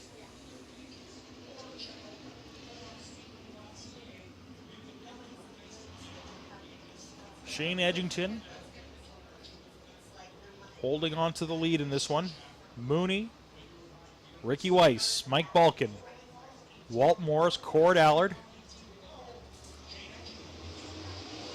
Mike Martin, Rick Fawcett, and Paul Veert. That's your lineup of the cars remaining.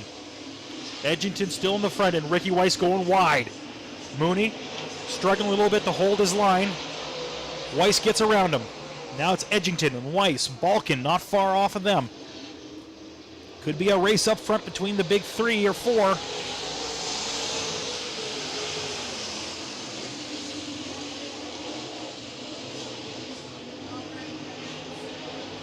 Shane Edgington grabbing a bigger lead. Ricky Weiss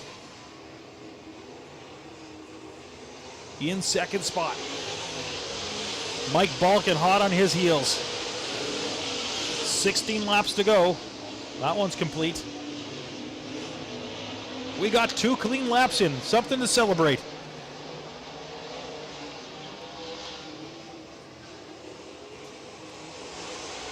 Weiss and Balkin fighting for second. Right now it's Weiss. Balkin getting closer by the lap. Mooney's fallen off the pace. He's now in 4th. Morris 5th. Martin 6th.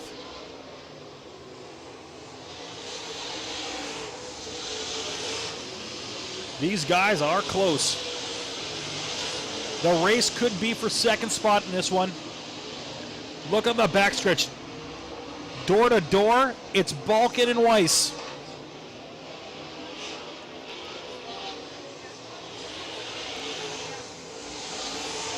"13 laps to go for our leader."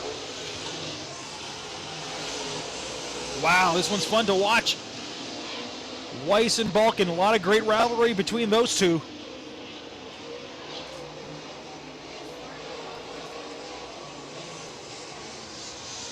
And Mike Balkin jumps ahead. 12 laps to go.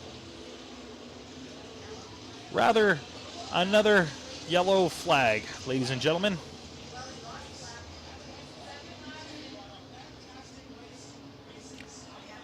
It was looking good for a while. We got a few laps in.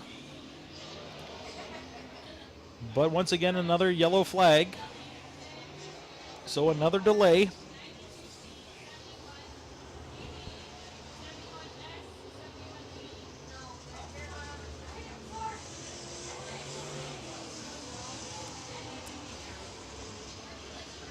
That's Walt Morris driving the number 9 car.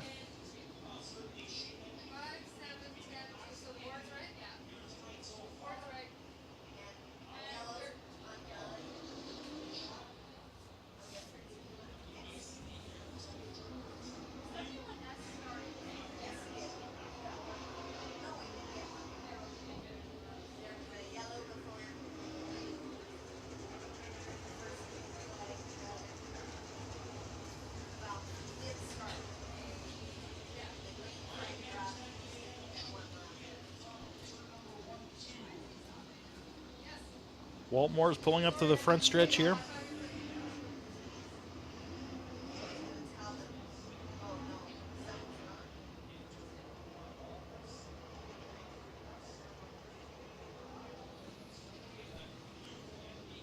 And a special shout out to Jackie Hall, who was watching our feed tonight. Thanks, Jackie, for tuning in and appreciating what we do here on the Manitoba Racing Network.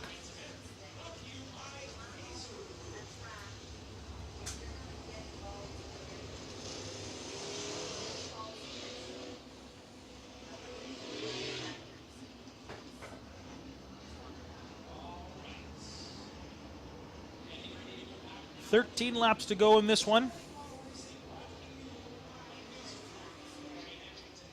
Edgington up front. The 7 and the 10 side by side for second and third.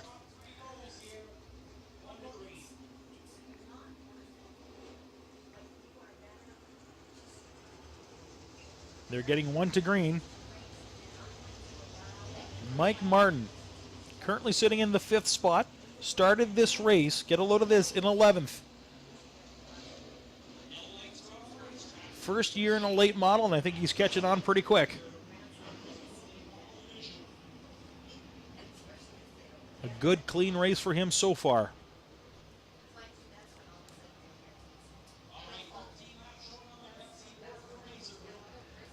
They're looking them over once again. They are saying we're good to go. We are racing late models here at the Speedway.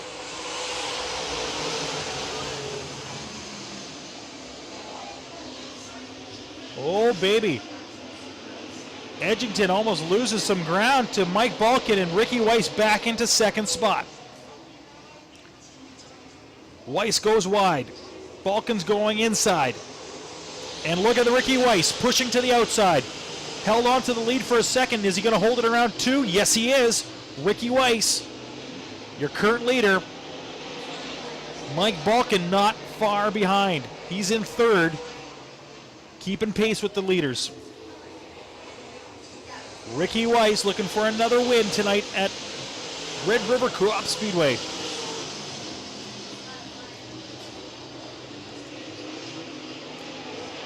Bill Mooney having problems on the backstretch. Holds on. So did Cord Allard. The race is up front, though. 7, 5E, and 10. Mooney, though, getting a little pressure for 4th spot from the 55 of Mike Martin. And here's Mike Martin's chance. He takes 4th spot. A great move from Mike Martin on turn 2. Ricky Weiss goes wide, going out of 4. He still has the lead. Edgington staying close. Same thing with Balkin. Our top 3 all together. Far away from the pack. Mike Martin now pressing for the 4th spot again. He gets by Mooney only to lose it. Can he take it back? Cord Allard now moving up the pack. Veert not far behind. We've got 8 laps to go. Oh, Cord Allard loses it on the backstretch. He veers off the track and loses a few spots. Ricky Weiss, still your leader, starting to gain a little ground. Distancing himself away from Edgington, but no, Edgington catching up on turn 3. And Balkin goes hard into the corner.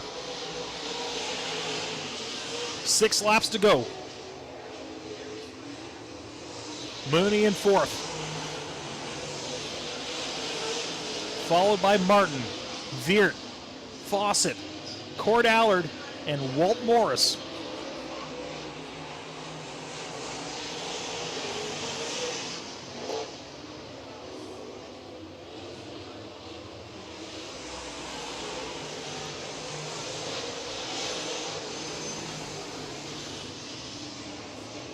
Our leaders are spreading out a little bit. There they go.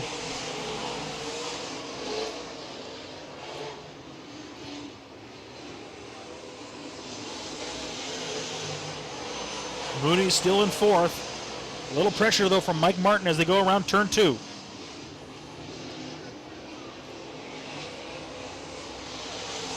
Ricky Weiss still holding on to that lead.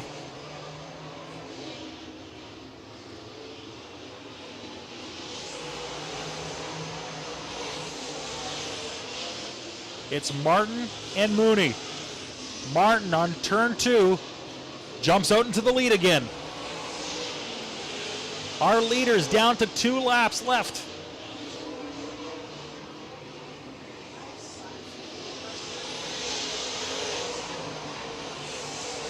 A great race for 4th spot between Mooney and Martin.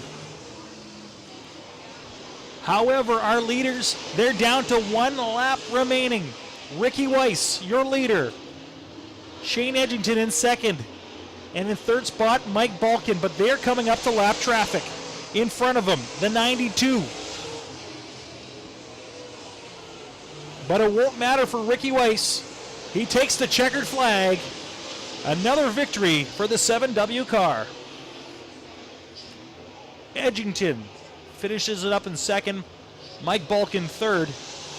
Followed by Mooney winning the 4th spot. And Mike Martin picking up the 5th.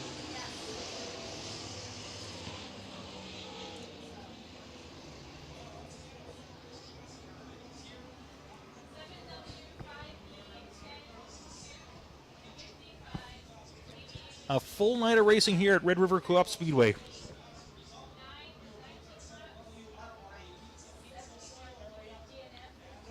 Shane Edgington with some of the fastest times on the track tonight. Just couldn't get around Ricky Weiss when he needed to.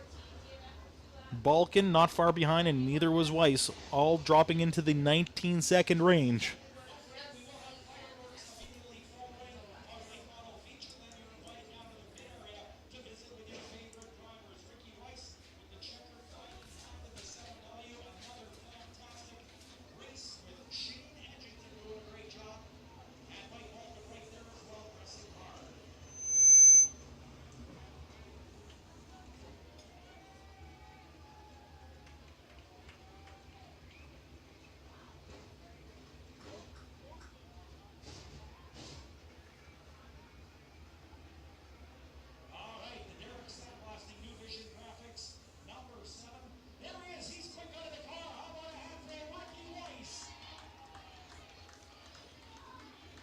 And there's your champion, Ricky Weiss. Let's take it down to Pat Mooney.